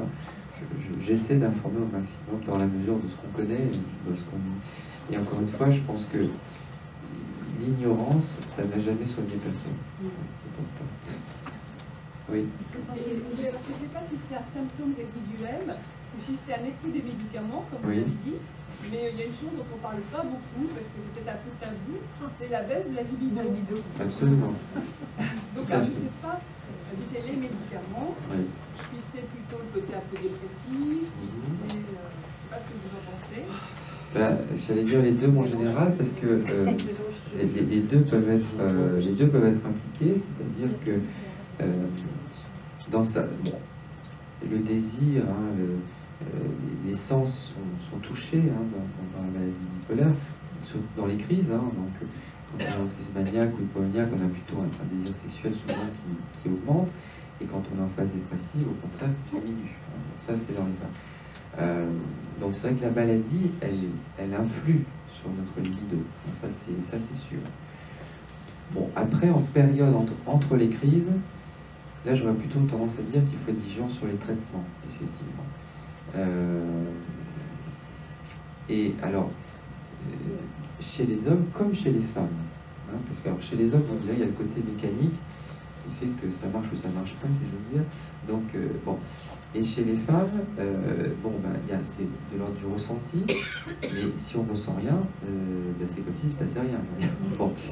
Et souvent, c'est vrai qu'il y a de la pudeur, il y a le fait qu'il y a peut-être une différence d'âge avec notre médecin, le fait que ce soit quelqu'un d'autre ça, enfin je sais pas, il y aura beaucoup de paramètres qui vont faire que soit soi-même, soit son médecin vont avoir des difficultés à aborder cette question. Et vous avez raison, je disais tout à l'heure que le sommeil, il faut en parler après de consultation. J'ai envie de dire, la sexualité, il faut aussi pouvoir en parler, peut-être pas à chaque consultation, encore que, mais peut-être au moins 2-3 fois 4 fois dans l'année, je ne sais pas, au cours du suivi, que cette question soit évoquée. Comment ça se passe sur ce plan-là? Est-ce que ça va? Bon, parce que, comme je dis, bon, oui, autant entre les crises, c'est quand même le plus souvent dû à pendant les crises, c'est le plus souvent lié à la maladie, autant entre les crises, il faut se poser la question des médicaments. Ouais, tout à fait. Dernière question. Oui, il y a les symptômes résiduels quand même, s'ils sont dépressifs, ça peut être lié. Absolument. Enfin, les deux. Dernière question, c'était la dernière. Toute dernière. Mais les deux pour finir. Monsieur. Oui, donc ça serait pour faire suite à la question sur la biologie, sur les organes. Est-ce que le fait d'utiliser, au lieu d'utiliser une petite molécule qui vaut du bien, on utilise deux, une qui est éliminée par le rein et l'autre par le foie, ça peut préserver les deux organes ou les faire être en bon état plus longtemps? Oui, tout à fait, ça c'est une bonne question. C'est vrai que le devenir de la molécule dans notre organisme selon qu'elle est éliminée essentiellement par le rein ou par le foie, c'est un élément important, oui. Et si on a déjà un problème rénal, ça peut arriver, hein. On découvre une maladie bipolaire, et puis par ailleurs, on n'a qu'un rein, par exemple, ou on nous en a enlevé un, ou on a des kystes, enfin, on peut dire.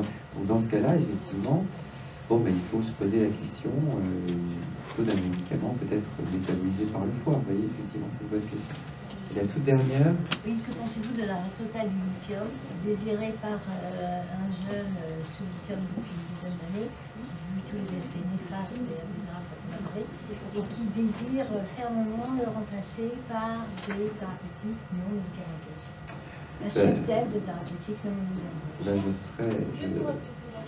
La question, c'est de manière générale, bon, c'est la question d'un jeune homme, mais de l'arrêt du lithium après 10 ans, en raison de la peur ou de la survenue d'effets indésirables, et de son remplacement, pas par un médicament en soi, mais par soit de l'homéopathie ou des naturopathies, enfin des yoga, etc. Non, mais autant, vous voyez, je crois avoir beaucoup insisté sur l'intérêt des approches non médicamenteuses, et elles sont fondamentales dans la lutte contre les symptômes résiduels.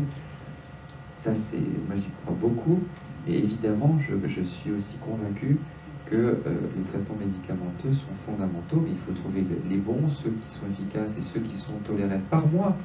Parce que, encore une fois, ça va être efficace chez mon voisin, ma voisine, mais pas pour moi, et moi je ne vais pas le tolérer. Bon, donc il faut trouver le traitement ou les médicaments qui vont faire que ma maladie bipolaire va bien contrôlée.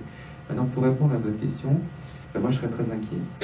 Parce que le lithium, quand on répond bien au lithium, si on l'arrête, alors surtout si on l'arrête brutalement, les rechutes, elles sont quasiment automatiques, dans 70% des cas dans l'année, il faut assez rapidement, et dans plus de 90% des cas dans les 2 ans qui vont suivre.